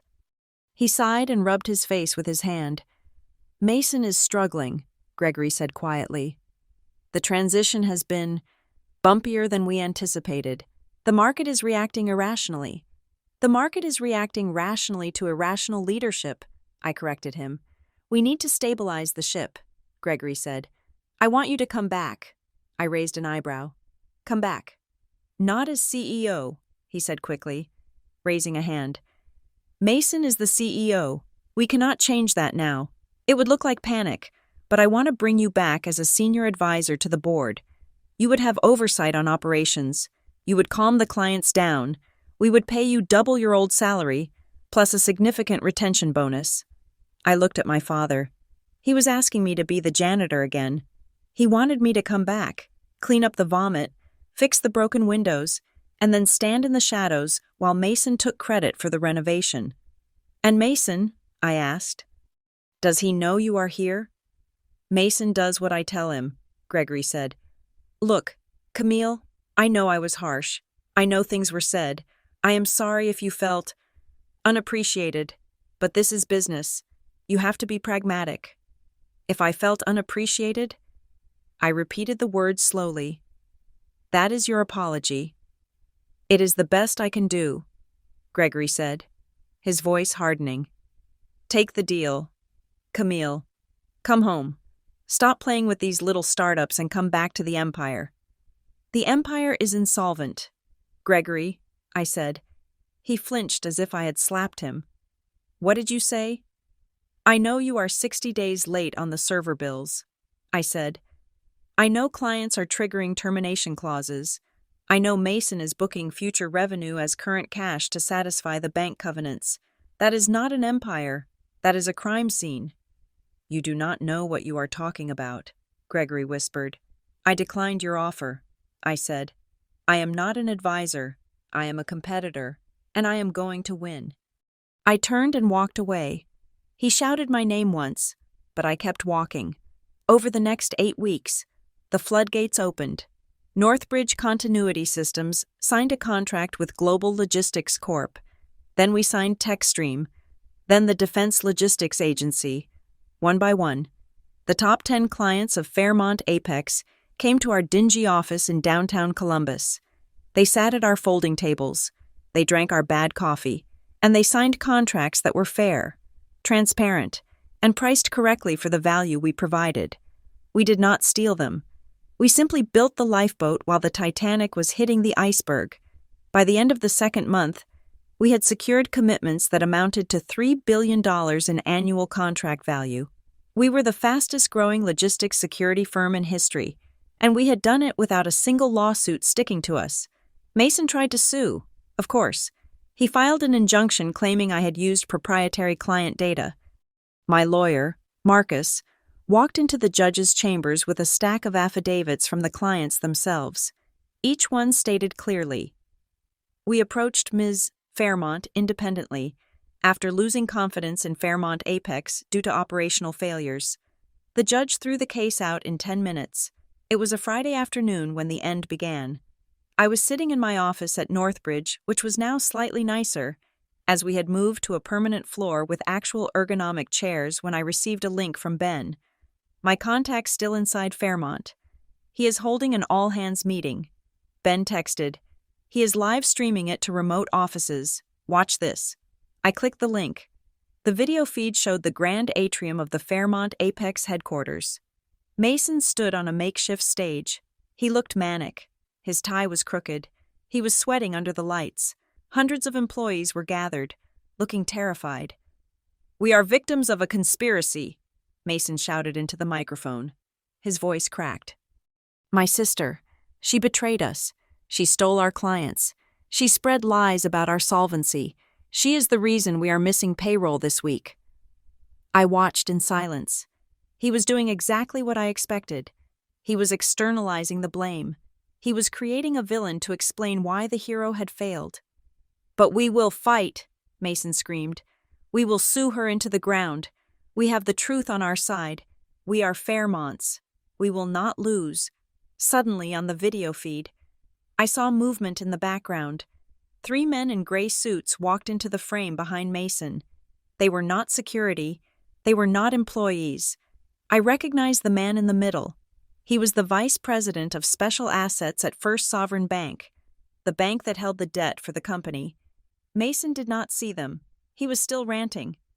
I am the CEO, Mason yelled. And I say, we are going to. The banker stepped up to the podium and placed a hand on the microphone. He signaled to the sound technician to cut the feed, but the technician, likely unpaid for weeks, let it roll. Mr.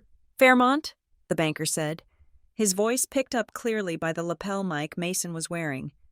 I need you to step down from the stage. Who are you? Mason demanded, spinning around. Get the hell out of my building. It is not your building anymore, Mason, the banker said calmly. As of 10 minutes ago, First Sovereign Bank has exercised its right to call in the loan due to a covenant breach. The company is in receivership. The room went silent. The feed cut to black. I sat back in my chair. It was over. The $5 billion company was gone, and I had the best seat in the house to watch it fall. The collapse of a $5 billion corporation does not happen all at once like a building implosion. It happens like a mudslide. First, the ground gets saturated. Then, a few trees tilt.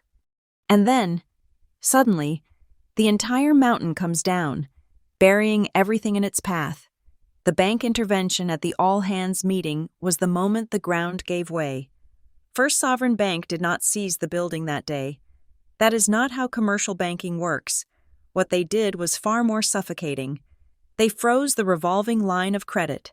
Fairmont Apex relied on a $300 million revolver to manage cash flow to pay the servers, to pay the vendors, and to pay the payroll while waiting for clients to settle their invoices. When the bank saw the revenue drop because the top 10 clients had walked out the door, they recalculated the covenants. They looked at the debt-to-earnings ratio. They looked at the cash reserves, and they realized the company was technically insolvent. So, they turned off the tap. Mason reacted exactly the way a frightened amateur reacts when he is drowning. He started throwing cargo overboard. On Monday morning, following the disastrous livestream, Mason announced a strategic restructuring. It was a polite corporate euphemism for a massacre. He ordered the immediate termination of 400 employees to reduce the burn rate. If he had fired the sales team, who had nothing left to sell, it might have made sense. If he had fired the marketing team, who were currently useless, it would have been logical. But Mason did not understand how the machine worked. He looked at the spreadsheet, saw the department with the highest salaries, and swung the axe there.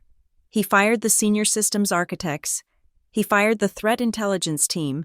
He fired the level 3 support engineers. He fired the immune system of the company because he thought it was just fat.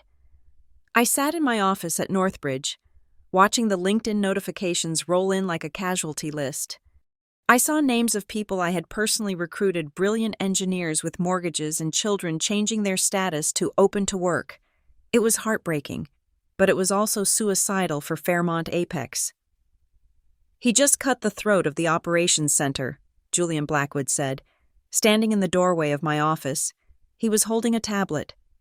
"Does he not realize those are the people who keep the lights on?" "He thinks software runs itself," I said, staring at the screen. "He thinks once you build it, it just works forever. He does not understand that it is a living thing that needs constant feeding and defense." "Well," Julian said, dropping the tablet on my desk. "The vultures are circling. I just got a call from a distressed asset fund in New York. They are asking if we want to buy the Fairmont server farm for pennies on the dollar." "Not yet," I said. "Wait until the silence breaks." The silence broke 48 hours later. It started with a ripple in the mid-market sector. The top 10 clients were gone, safe with me at Northbridge. But Fairmont still had hundreds of smaller clients, regional trucking companies, hospital networks, retail chains. These were the clients Mason claimed he would supercharge. On Wednesday at 2 a.m, a routine patch update failed on the central database. Usually, the automated rollback protocols I had designed would have caught the error and reverted the system within 3 seconds. But Mason had fired the team that monitored the rollback protocols, and, in his cost-cutting zeal, he had canceled the premium support contract with the database vendor. The error propagated. It corrupted the routing tables for 300 mid-sized companies. By 6 a.m, trucks were sitting idle in loading docks from Seattle to Miami because their drivers could not access their manifests. Hospitals could not track their medical supply inventory. Retailers could not restock their shelves. The industry press, which had been sniffing around the edges of the story for weeks, finally found their headline. Supply Chain Daily ran the banner "Massive Outage at Fairmont Apex Cripples Mid-Market Logistics." Mason released a statement at 8 a.m. It was posted on the company blog. "We are currently experiencing a minor technical glitch. Our team is working on it. We expect full resolution within the hour." It was a lie. You cannot fix a corrupted routing table in an hour when you have fired the only people who know how to read the code. By noon, the minor glitch had become a 12-hour blackout. I received a call from Elias at TechStream. He was not calling as a client anymore. He was calling as a witness. "Camille," Elias said, "it is a bloodbath. I am hearing from my friends at other firms.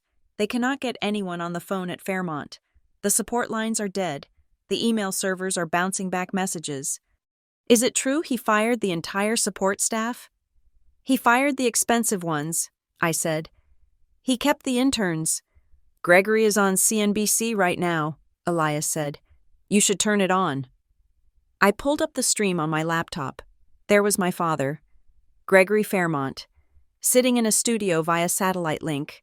He looked defiant. He was wearing his signature red tie. The anchor was grilling him about the outage and the bank freeze. Mr. Fairmont, the anchor asked, with the stock down 60% and clients fleeing, do you still stand by your decision to replace your daughter with your son? Gregory stiffened. He looked into the camera with the stubbornness of a captain who insists the iceberg moved into his path on purpose. This is a transition period, Gregory said. Markets are volatile, but let me tell you something about leadership. It is about grit. It is about toughness. Mason is making the hard decisions that needed to be made years ago to streamline this company. He is taking the heat, and frankly, in a crisis like this, you need a man's steady hand on the wheel to steer through the storm. Emotions do not solve technical problems. I closed the laptop. He was still doing it. Even as the building burned down around him, he was clutching his misogyny like a security blanket. He would rather lose $5 billion than admit a woman could have saved him. That evening, I received a text message. It was not from a client. It was from Alan, the board member who had warned me about the transition document weeks ago. Meet me, High Street Park, 10 p.m., alone. I debated whether to go. I had no obligation to these people anymore. They had stood by and watched Gregory humiliate me. They had voted to approve Mason. They were complicit. But Alan was the chairman of the audit committee. If anyone could stop the bleeding for the remaining employees, it was him. I drove to the park. It was dark, the streetlights casting long, yellow shadows on the empty benches. Alan was waiting by the fountain. He was wearing a trench coat, looking like a character from a noir film, but the fear in his eyes was real. Camille, he said, not offering his hand. Thank you for coming. You have 5 minutes. Alan, I said, keeping my distance. I have a company to run, a solvent one. We are going to file for Chapter 11 bankruptcy protection, Alan said. Probably by Monday. The bank is forcing our hand. I figured, I said. Why are you telling me this? Because something does not add up, Alan said. He looked around to make sure we were alone. I have been reviewing the minutes from the executive sessions over the last 5 years. I wanted to understand how we got here. I wanted to understand why the board was so unanimous in supporting Mason despite his track record. Gregory controls the voting shares, I said. It is not a mystery. It is more than that, Alan said. Gregory kept presenting us with reports, independent assessments of Mason's performance. They showed him excelling in the special projects. They showed him leading the rebrand successfully. They showed him as the architect of the global logistics deal. I laughed. It was a sharp, bitter sound. Mason did not lead the global logistics deal, I said. He almost tanked it. I saved it. And the rebrand was a disaster that I had to clean up. I know that now, Alan said. But the reports, they were falsified. Gregory presented us with doctored data to build a case for Mason. We were lied to. Camille, we thought we were voting for a competent heir. We were voting for fiction. And you want me to do what? I asked. Testify, say, I told you so.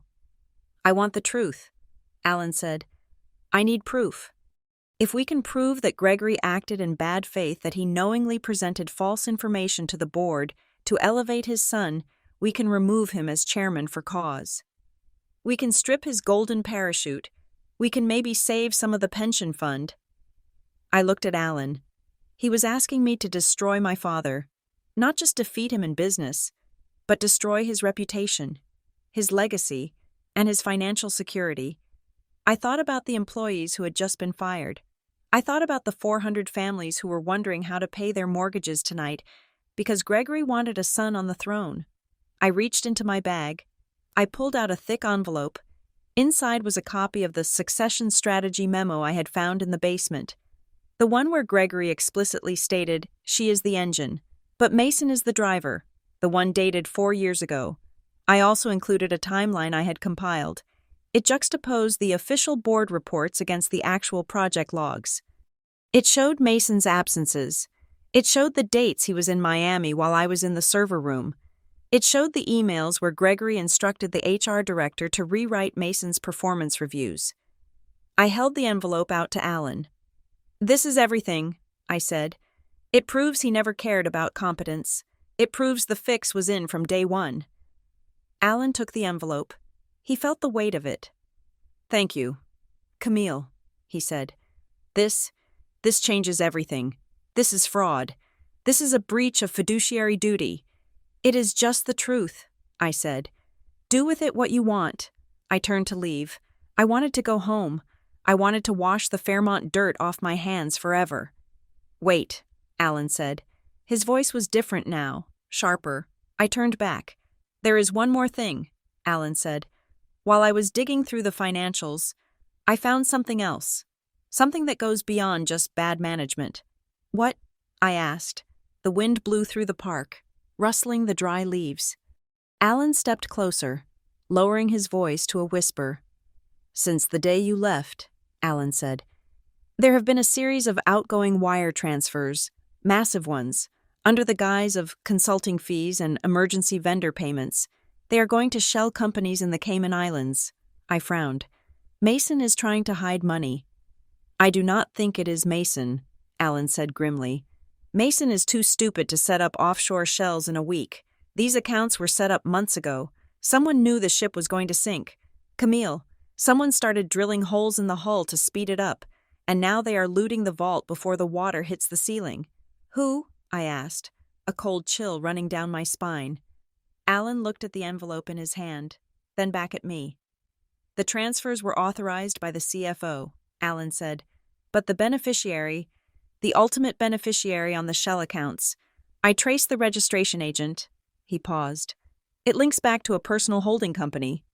One that belongs to a friend of Mason's, his golf partner, the one who introduced him to that branding agency that cost $2 million. My mind raced. "So Mason is embezzling?" I asked. "It looks like he's being used as a conduit," Alan said. "But here's the terrifying part. The CFO approved it, which means the CFO is compromised. And if the money is gone, really gone, then when we declare bankruptcy on Monday, there will not be anything left to pay the severance packages. There will not be anything left to pay the creditors. The company is not just broke. Camille, it has been hollowed out." I stared at Alan. "If that is true," I said, "then this is not just a civil lawsuit anymore. This is a federal prison." "Exactly," Alan said. "And I need you to help me prove where the money went, because you are the only one who knows the vendor list well enough to spot the fakes." I looked at the city skyline in the distance. Somewhere in those lights, my brother was probably drinking expensive scotch, thinking he was a victim. He had no idea he was about to become a felon. "Send me the wire logs," I said. "I will find the leaks." The digital files that Alan had transferred to me were a chaotic mess of wire transfers, vendor invoices, and authorization logs. It looked like a hurricane had hit an accounting firm. But chaos is just a pattern you have not deciphered yet. And deciphering patterns was exactly how I had built a $5 billion company. I sat in the conference room of Northbridge with Marcus, my attorney, and a forensic accountant named Sarah, who I had hired on retainer. It was 2 a.m. The city outside was asleep, but the fluorescent lights above us were humming with the intensity of a hospital operating room. "Look at this," Sarah said, highlighting a row on the spreadsheet projected onto the wall. "Starting 4 months ago, there was a recurring payment to a vendor called Vector Horizon Consulting. It starts small, $20,000 a month, just enough to fly under the radar of the automatic audit triggers. And then," I asked, leaning forward.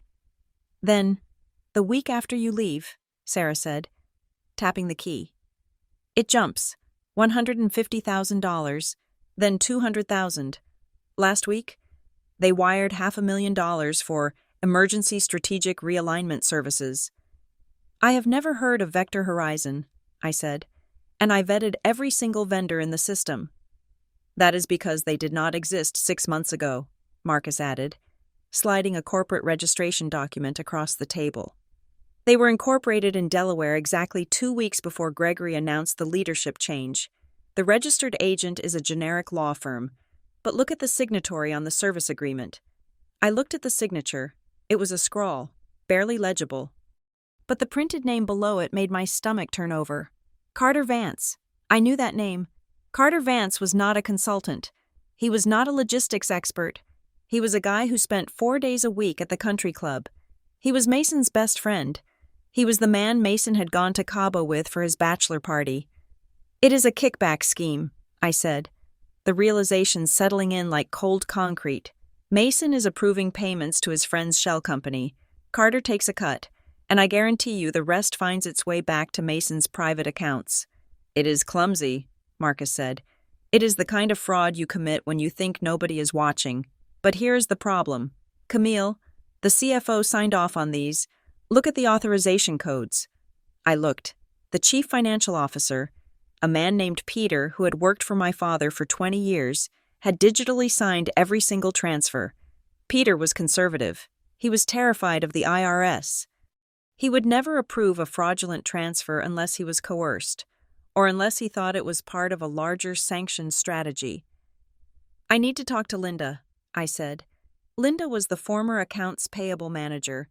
She was one of the first people Mason had fired during his restructuring because she had refused to expedite a payment without proper documentation. I met Linda the next morning at a diner on the outskirts of Columbus. She looked tired.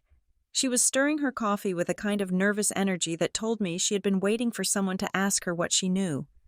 I told him, Linda said, her voice dropping to a whisper. I told Peter that Vector Horizon had no deliverables, no invoices detailing the work, just a flat fee. Peter looked at me and said, "It is an executive directive from the chairman.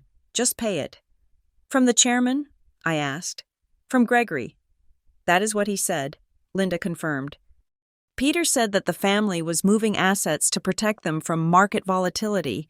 He said it was part of the transition plan. I drove back to the office in silence. My mind was racing, connecting dots that I had previously thought were unrelated. I thought about the transition acknowledgement document they had tried to force me to sign in Arizona. The one that stated I acknowledged that the strategic frameworks were developed as part of a collective executive strategy. At the time, I thought it was just about stealing credit for my work. I thought they wanted to erase my name from the success. But I was wrong. It was much darker than that. I walked into Marcus's office and slammed my hand on his desk. "It was a trap," I said. "The document? The transition paperwork?" Marcus looked up, startled. "What do you mean?" "They knew," I said. Gregory knew the company was over-leveraged. He knew Mason was going to bleed it dry, or that they needed to pull cash out before the IPO or the collapse. They set up shell companies months ago. I paced the room. If I had signed that document, I continued, my voice shaking with rage, I would have legally acknowledged that I was part of the collective executive strategy. That strategy included the formation of these shell companies. They wanted me to sign it so that when the audit happened, when the FBI came knocking, they could point to my signature and say, "Camille was the architect. We just followed her plan." "They wanted to make you the fall guy," Marcus said, taking off his glasses. "Not just for the failure, but for the fraud." "I was the shield," I said. "They needed a woman to look competent on the outside so they could rot on the inside, and when the building collapsed, they needed a woman's body to be found in the wreckage holding the match. It was a moral pivot point. Up until this moment, I had viewed my father as an arrogant patriarch and my brother as a lazy incompetence. But this was predatory. They had actively planned to send me to prison to protect their golf memberships. "What do you want to do?" Marcus asked. "I want to nuke them," I said. We spent the next 6 hours compiling the board package. It was a dossier of pure devastation. It included the wire transfer logs. It included the corporate registration of Vector Horizon linking to Mason's friend. It included Linda's affidavit about the CFO's instructions. And it included a legal analysis of the transition acknowledgement as an instrument of conspiracy. I did not send it to the press. I sent it to the board of directors, the general counsel of Fairmont Apex, and via courier, to Gregory's home address. Attached to the email was a letter to the board. Attached is evidence of systematic embezzlement and fraud committed by the office of the CEO. I am prepared to hand this entire file to the Securities and Exchange Commission and the district attorney within 24 hours. However, I am willing to pause that transmission on one condition: the immediate cessation of all defamatory statements regarding my tenure and a retraction of the press releases questioning my mental stability. If one more article appears quoting anonymous sources about my health, I will burn this company to the ground with the truth. Camille Fairmont. I hit send. The reaction was instantaneous. 10 minutes later, my phone rang. It was Mason. I put it on speakerphone. Marcus started a recording device. Camille? Mason's voice was high-pitched, frantic. He sounded like a child who had broken a vase and was trying to glue it back together before Mommy came home. Camille, you cannot do this. You cannot send that to the SEC. It is already drafted. Mason, I said, I am just waiting to hit send. We are family, Mason screamed. You would send your own brother to jail over money, over a job. You tried to frame me, I said coldly. You tried to make me sign a document that would have made me an accomplice to your theft. You were willing to let me go to prison for you. Do not talk to me about family. I did not know, Mason sobbed. Dad said it was standard. He said we just needed to move some cash around to protect the estate. Carter said it was a loan I did not know it was illegal. Ignorance is not a defense, Mason, I said. Men lead better. Remember, take the lead. Take the consequences. I hung up. The next call did not come from Mason. It came from Gregory. But he did not call my cell. He called the landline of Northbridge Continuity Systems. He knew I would be there. I picked up the receiver. Camille, Gregory said. His voice was different. The booming authority was gone. It was replaced by the raspy, brittle tone of an old man who realizes he is cornered. The bank just called, Gregory said. They received an anonymous tip about the shell accounts.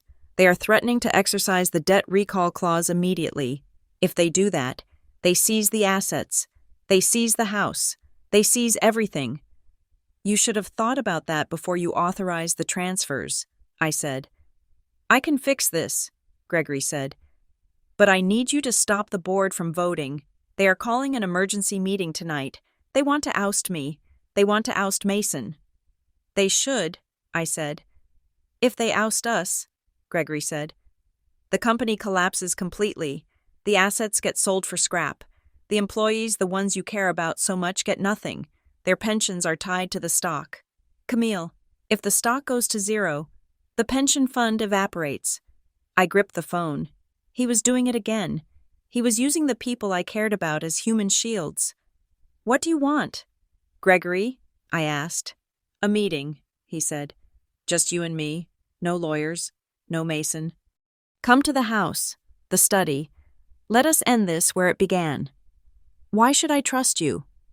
Because, Gregory said, there is something you do not know. Something about the ownership structure. Something I put in place 10 years ago when your mother died. If you destroy me, you destroy yourself. You need to hear this before you pull the trigger. I looked at Marcus. He shook his head, mouthing the word no, but I knew I had to go. I had to look him in the eye. I had to know what the final card was. I will be there in an hour, I said. If I see Mason, I leave. If I see a lawyer, I leave. And Gregory, I am bringing a recording device. Everything is on the record. Fine, Gregory said. Just come. I drove to the Fairmont estate. It was a sprawling mansion on the hill overlooking the river. The house I had grown up in. It looked like a mausoleum now. The lights were dim. The landscaping was overgrown. The butler let me in. He looked sad. He led me to the study, the room with the mahogany walls and the smell of old leather and cigar smoke. Gregory was sitting in his high-backed chair behind the massive desk. He was holding a glass of scotch. His hand was shaking. You look like your mother, he said as I walked in. Do not, I said, remaining standing. Do not bring her into this. She was the only one who could ever handle me, Gregory murmured. He gestured to the chair opposite him. Sit. I prefer to stand. Suit yourself, Gregory said. He took a sip of the scotch. You won. Camille, I admit it. You outmaneuvered Mason. You outmaneuvered the board. You built a better company in 2 months than I built in 40 years. Are you happy? I am not happy, I said. I am vindicated. There is a difference. You want to see Mason in jail, Gregory said. You want to see me disgraced. I want justice, I said. You stole from the company. You tried to frame me. You destroyed the livelihoods of thousands of people because of your vanity. It was not vanity. Gregory slammed his glass down. It was survival. The company was dying before you even took over the operations. Why do you think I pushed you so hard? Why do you think I needed Mason to be the face because of the debt, Camille? The debt was crushing us for 20 years. We were profitable, I argued. I made us profitable. You made the operations profitable, Gregory said. But the holding company, the family trust, we have been underwater since 2008. I used the shell companies to pay off the interest on loans you did not even know existed, loans I took out to keep this family living like kings. I stared at him. He was confessing to a Ponzi scheme built on top of a legitimate business. So it was all a lie, I whispered. The wealth, the success. It was a house of cards, Gregory said, and I was holding it together until you pulled the bottom card out. I did not pull the card out, I said. I just refused to be the glue anymore. It does not matter now, Gregory said. He reached into his drawer and pulled out a leather-bound document. It was old. The edges were yellowed. You threatened to go to the SEC, Gregory said. You threatened to expose the fraud. But you cannot do that. Camille. Watch me, I said. Read this, Gregory said, sliding the document across the desk. It is your mother's will, the unredacted version, the one I kept in the safe. I hesitated, then picked it up. I opened it to the page he had bookmarked. I read the paragraph. I read it twice. The room seemed to spin. In the event of the dissolution of the Fairmont Family Trust, or in the event of any criminal conviction of the primary trustee Gregory Fairmont, all beneficiary interests assigned to Camille Fairmont shall be immediately liquidated to cover the liabilities of the trust. Furthermore, the voting shares held in her name are not actually hers. They are held in a collateralized debt obligation by the original lenders. I looked up at him. What does this mean? I asked, my voice barely a whisper. It means, Gregory said, a cruel smile returning to his face, that you do not own your shares. Camille, you never did. I leveraged them 15 years ago, and here's the kicker: I signed a personal guarantee on your behalf, using your power of attorney that you granted me when you were 22. If you expose the fraud, the bank calls the loan, and because Mason is broke and I am broke, the debt falls to the only person who has assets. He pointed a shaking finger at me. You. If you burn me down, Gregory said, you inherit the debt, all of it, $300 million. They will take your new company. They will take your house. They will take every penny you make for the rest of your life. He leaned back in his chair. So, Gregory said, are we going to call the SEC, or are we going to make a deal? I stood there, holding the document that was essentially a financial suicide vest strapped to my chest. He had trapped me years ago, before I even knew the game had started. I looked at the document, then I looked at Gregory. You think this is a checkmate, I said. It is checkmate, daughter, Gregory said. Men plan better. I closed the folder. I took a deep breath, and then I smiled. You forgot one thing. Dad, I said, I revoked that power of attorney 3 years ago when I bought my own house, and I filed the revocation with the county clerk. Gregory's face went white. And as for the shares, I reached into my pocket and pulled out my phone. I just sold my entire equity position in Fairmont Apex to a distressed asset fund this morning, for pennies on the dollar, but I am out. I do not own a single share, which means I do not owe a single dime. I walked to the door. You are not holding a royal flush. Gregory, I said, opening the door, you are holding a handful of nothing. The SEC is on their way. The emergency board meeting was convened at 8 in the morning on Monday. The atmosphere in the room was not one of corporate strategy. It was the atmosphere of an autopsy performed on a patient who was still technically breathing. I sat at the far end of the long mahogany table. I was not there as an executive. I was not there as a shareholder. Having divested my position 24 hours prior, I was there as a witness summoned by the audit committee. The room was crowded. On one side sat the board of directors, looking pale and sleep-deprived. On the other side sat 3 representatives from First Sovereign Bank, the senior creditors who held the mortgage on the company's soul. At the foot of the table sat the external auditors from a Big Four accounting firm, their laptops open, their faces grim. Gregory sat at the head of the table. For the first time in his life, he looked small in the leather chair. Mason sat to his right, fidgeting, his eyes darting around the room like a trapped animal. Peter, the chief financial officer, sat next to him, sweating through his shirt. The chairman of the board, a man named Thomas, who had known my father for 30 years, opened the proceedings. He did not use a gavel. He simply placed his hands on the table and spoke in a voice devoid of friendship. "We are here to address the liquidity crisis," Thomas said, "and to review the findings of the internal investigation regarding the alleged misappropriation of funds." "This is a witch hunt," Mason blurted out immediately. "My sister is orchestrating this to ruin me." "Be quiet, Mason," the banker from First Sovereign said. He did not look up from his papers. "You are here to listen, not to speak." Thomas turned his gaze to Gregory. "Gregory," Thomas said, "before we get into the financials, the board has a fundamental question. We need to understand the decision-making process that led us here. We approved Mason's appointment based on your strong recommendation and the performance data you provided.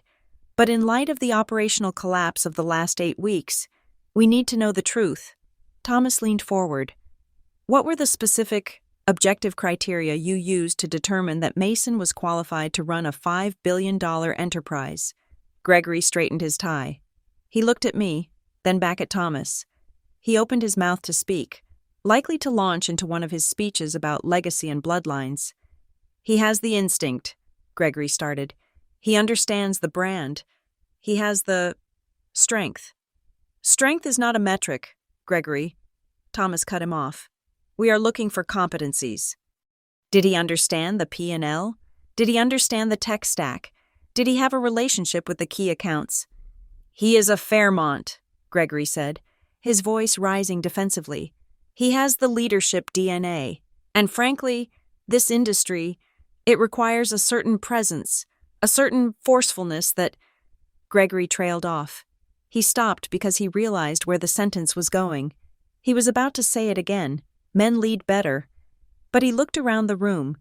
He saw the female auditor typing furiously. He saw me, the daughter who had built the company he broke, and he saw the cold, unimpressed faces of the bankers. He choked on the words. He could not say them. The silence that followed was agonizing. It was the sound of a worldview crumbling under the weight of reality. "I believed he was ready," Gregory finished weakly. "You believed," Thomas repeated, "but you did not verify." Mason slammed his hand on the table. "This is ridiculous," Mason shouted. "You want to know why the company is failing? Ask her." He pointed a shaking finger at me. "Camille sabotaged us.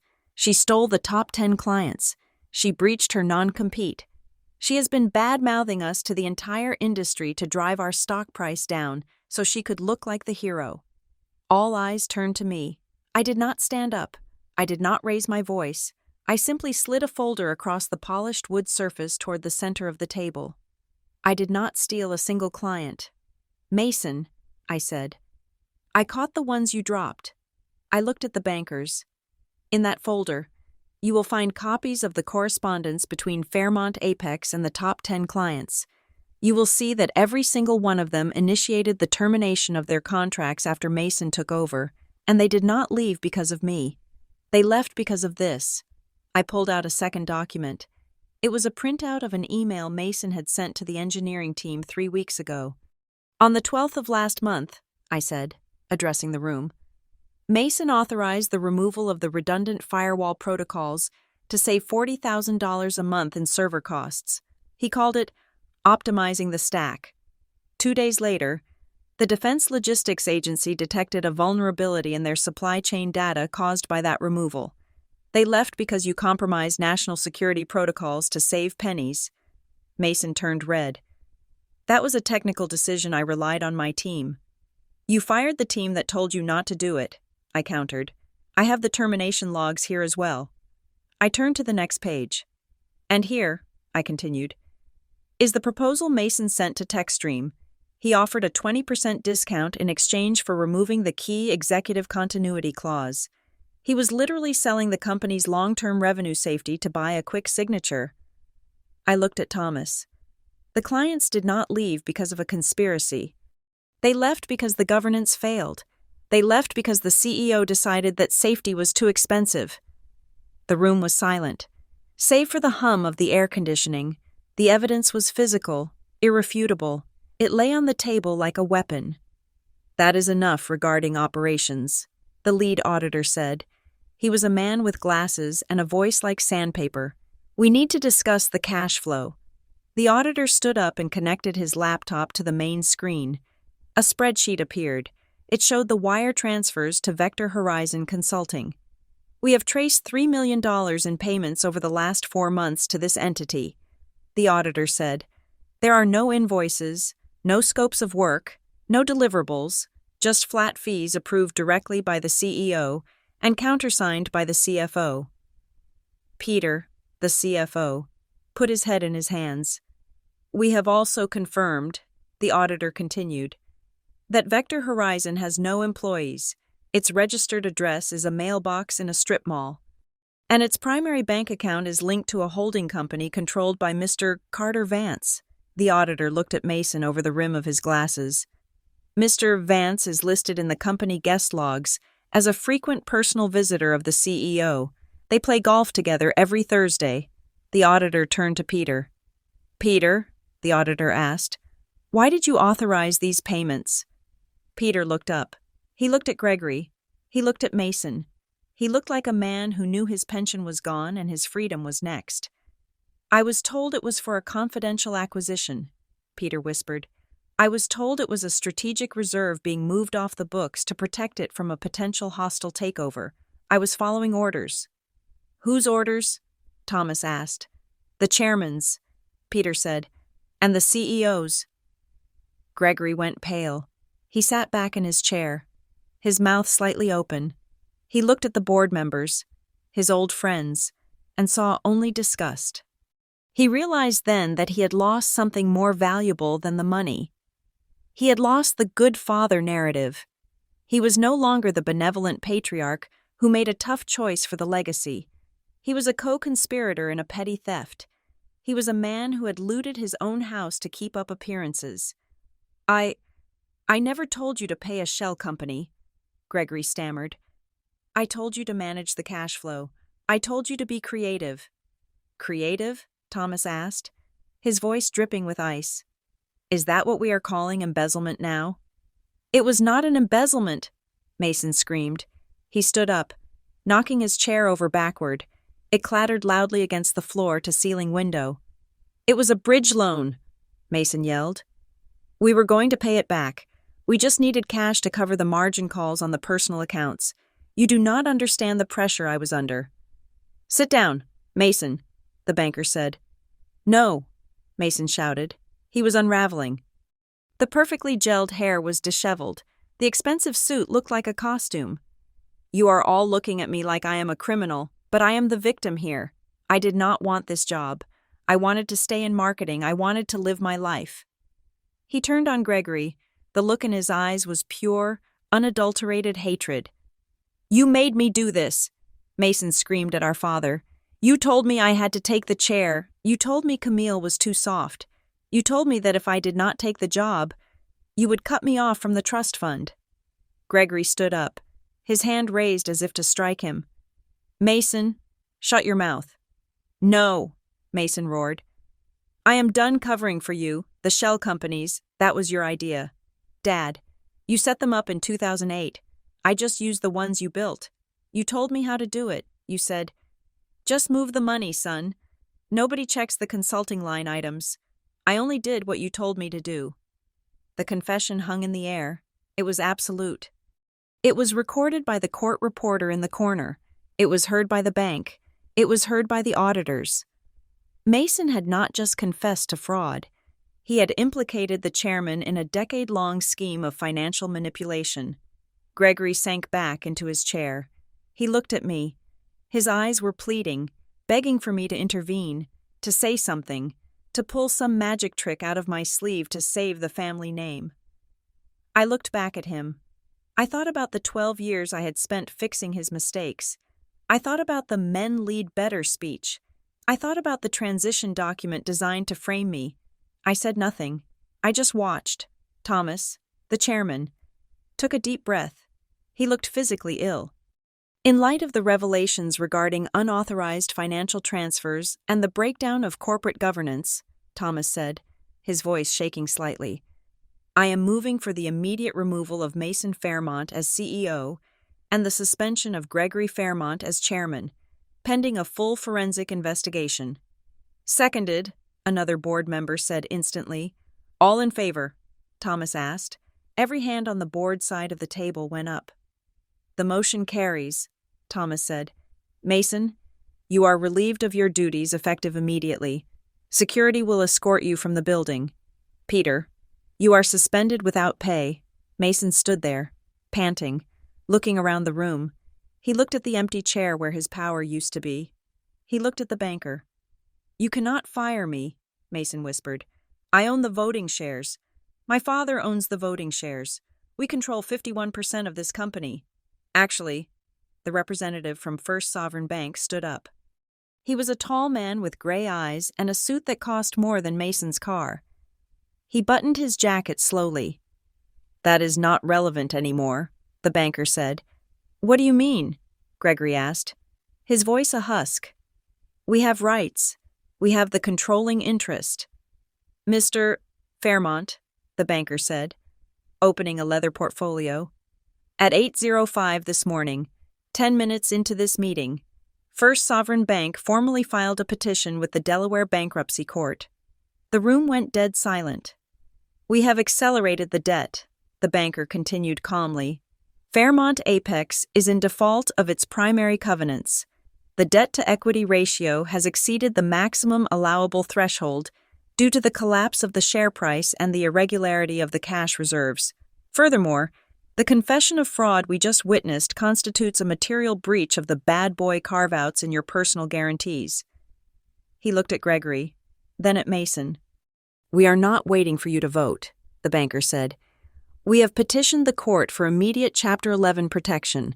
We have requested the appointment of a trustee to take possession of all company assets, including the intellectual property, the accounts receivable, and the physical facilities.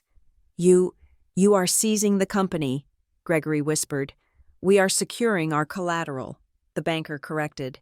As of right now, the equity is worthless. Your shares are zero. Your voting rights are suspended. The bank is now the operator of this facility. The banker turned to the security guard standing by the door. Please escort Mr. Fairmont and Mr. Fairmont Jr. off the premises. They are no longer authorized personnel. No, Mason said, backing away. No, this is my company. You cannot just take it. It was never your company, son, the banker said coldly. It was borrowed money, and the bill is due. Two guards stepped forward. One took Mason by the arm. He struggled for a second, then went limp, sobbing. Gregory stood up on his own. He tried to muster some dignity. He smoothed his jacket. He looked at the board members who refused to meet his eyes. Then he looked at me. Camille, he said, do something. You have a new company. You have capital. Buy the debt. Save the house. I stood up. I picked up my folder. I am sorry, Gregory, I said, but my investors have strict criteria. We do not invest in distressed assets with a history of fraudulent management. "I am your father," he cried out as the guard took his elbow. "And I am a CEO," I said, "and I have a meeting to get to." I watched them being led out of the glass doors, the father who thought he was a king, and the son who thought he was a prince. They walked out into the hallway, past the portraits of themselves on the wall, leaving behind nothing but an empty room and a $5 billion crater. The banker turned to me. "Ms.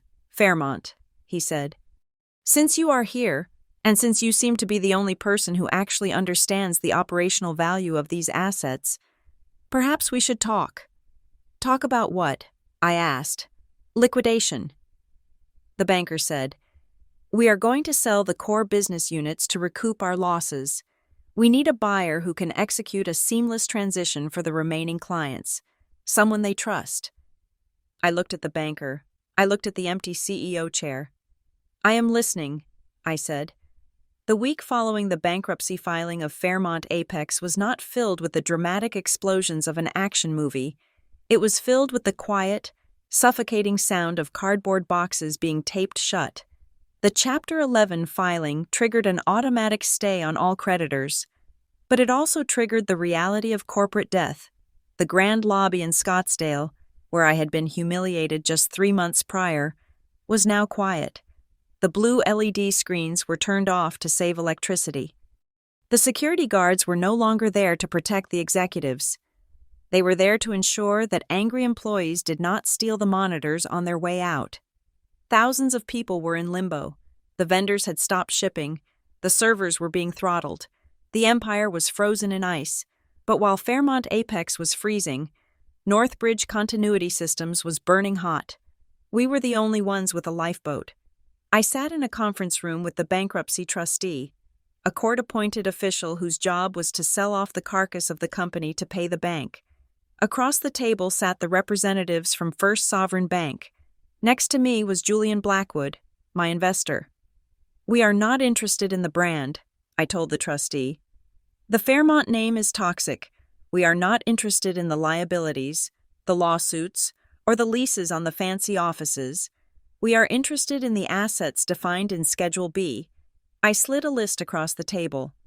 "We want the core software architecture," I said. "We want the proprietary codebase for the logistics engine. And most importantly, we want the employment contracts of the 300 operations engineers who were terminated last week." "You want to hire them back?" the trustee asked, surprised. "Usually buyers want to cut heads." "They are the value," I said. "Without them, the code is just text. With them, it is a business." The negotiation took 4 days. It was transparent. It was brutal. But in the end, Northbridge purchased the operational heart of Fairmont Apex for $200 million. It was a fraction of what the company had been worth, but it was enough to satisfy the primary lien of the bank and, crucially, enough to fund the severance payments for the administrative staff we could not absorb. I was not stealing the company. I was salvaging the engine from a car my brother had crashed. 2 days after the deal was signed, Gregory came to see me. He did not come to the Northbridge office this time. He asked to meet at a neutral location, a park bench overlooking the river, near the old steel mills where the company had started decades ago. I almost didn't go, but I needed closure. When I arrived, Gregory was sitting alone. He was wearing a cardigan, not a suit. He looked smaller. The pomp and circumstance that had defined him for 40 years had evaporated. He looked like exactly what he was, a 70-year-old man who had lost his kingdom. "Camille," he said as I sat down. He did not try to hug me. "Gregory," I replied. We sat in silence for a moment, watching the water flow past. "I heard you bought the operations unit," he said. "I heard you are hiring back the team Mason fired." "I am," I said. "They start on Monday. We are giving them their seniority back. It is the right thing to do." He nodded slowly. "You were always good at the details, the people stuff. I never gave you enough credit for that." He took a deep breath. His hands were clasped tightly in his lap. "I wanted to ask you," he began, his voice wavering, "if there is a way, a path for me to help, not as a chairman, just to fix things, to repair the damage." I looked at him. I saw the desperation in his eyes. He wanted absolution. He wanted me to give him a task so he could feel useful again. "You cannot fix this, Dad," I said gently. "The company is gone. The name is gone." "But the family," he said. "We are still family. Can we not rebuild that? Can I not? Earn my way back?" "Sizing yourself down to fit into my new world is not fixing things," I said. "And fixing things does not mean getting your seat back at the table. Fixing things means accepting that you burned the table." He looked down at his shoes. "I was so afraid," he whispered. "I was so afraid of looking weak. I truly thought that the market needed a man. I thought I was protecting you from the cruelty of it. I told myself that men lead better because men can take the hits." He turned to look at me, and for the first time in my life, I saw zero pretense in his eyes. "But you took the hit," he said. "I threw you under the bus, and you stood up and stopped the bus. I was wrong. Camille, not just about the business. I was wrong about you. I was wrong about everything." "I know," I said. "I am sorry," he said, and he stopped there. He did not say, "I am sorry if you felt hurt." He did not say, "I am sorry things got complicated." He just owned it. I felt a weight lift off my chest. It was not forgiveness that would take years, but it was acknowledgement. The gaslighting was over. "Thank you for saying that," I said. Will you let me be part of your life?" he asked. "Not the business, just your life." I stood up. The wind was picking up off the river. "I do not know yet," I said honestly. "I am not going to shrink myself to fit your ego anymore. Dad, I am not going to be the dutiful daughter who cleans up the mess. If you want to be in my life, you have to respect the boundaries. And right now, the boundary is that I need space to build something that is mine." He nodded, swallowing hard. "I understand." I walked away. I did not look back. I did not feel guilty. I felt light. The legal fallout was swift and merciless. The forensic audit I had triggered exposed the rot in the floorboards, the shell companies, the kickbacks, the fraudulent revenue recognition. It was all laid bare in the court filings. Mason was indicted 3 weeks later. The charges were wire fraud, embezzlement, and conspiracy to commit securities fraud. The narrative he had tried to build that I was the villain collapsed instantly under the weight of his own signature on the bank transfers. Peter, the CFO, cut a deal. He testified against Mason and Gregory in exchange for a reduced sentence. The final act of the tragedy played out in a conference room at the district attorney's office. I was not there, but my lawyer, Marcus, told me what happened. Mason, Gregory, and their legal teams were there to discuss the plea deals. Mason was hysterical. He was crying, blaming the stress, blaming the bank, blaming me. "I was the CEO," Mason shouted at the prosecutor. "I was supposed to be the leader, but nobody listened to me. It is not fair, I just wanted respect." The room went quiet. Gregory, who had been sitting silently in the corner, finally spoke up. He stood up and walked over to his son. He looked at Mason. He looked at the tears, the excuses, the total lack of accountability. "Mason," Gregory said. His voice was soft, but it carried the weight of a final judgment. "You thought being CEO was about standing on a stage," Gregory said. "You thought it was about the title and the applause," Mason sniffled, looking up at him. "But Camille was the CEO," Gregory said. "She was the CEO for 10 years before you even walked in the door, because she did the one thing you never did." "What?" Mason asked. "She carried the consequences," Gregory said. "She took the blame. She fixed the broken parts. She lost sleep so the clients could rest. That is what leading is. It is carrying the weight. And you never carried anything but a golf club." Mason went white. The last illusion that his father was on his side shattered. Gregory turned to the prosecutor. "I am ready to sign my allocation statement." 6 months later, the Northbridge Continuity Systems office was no longer a dingy room with folding tables. We had taken over a floor in a modern glass building overlooking the city. It was bright. It was open. It was full of people working. I walked through the bullpen. I saw faces I recognized, engineers and support staff who had been fired by Mason, now working with a renewed sense of purpose. They waved at me. They did not bow. They did not fear me. They respected me. I walked into my office and sat down. On my desk was a contract. It was from the 10th and final client from my old top 10 list. They had held out the longest, hoping Fairmont could be saved. But after the indictment, they had come to me. I picked up my pen. I looked at the signature line. President and CEO, Northbridge Continuity Systems. I signed my name. Camille Fairmont. I put the pen down. I looked out the window at the skyline. Somewhere out there, Mason was awaiting sentencing. Somewhere out there, Gregory was living in a rented condo, stripped of his fortune but perhaps finally finding his soul. And here I was. I had not done it for revenge. I had told myself that in the beginning. But it was not true. Revenge keeps you tied to the people who hurt you. Revenge is just another form of bondage. This was not revenge. This was liberation. I had built a $5 billion company for a man who thought I was less than him.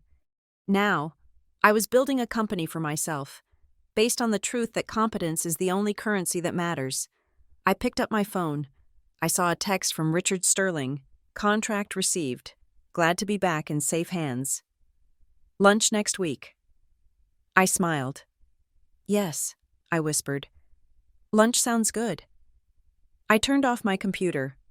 The screen went black, reflecting my face. I looked tired, but my eyes were clear. I was not the daughter anymore. I was not the sister. I was the CEO. And for the first time in my life, I did not have to ask anyone for permission to lead. Thank you so much for listening to this story. I hope you enjoyed Camille's journey from betrayal to triumph. I would love to know where you are tuning in from today. Please leave a comment below with your city or country, so we can see how far this story has traveled. If you enjoyed this video, please make sure to subscribe to the channel Veronica Revenge Stories. Hit that like button and give us a hype to help this story reach even more people. Your support means the world to us.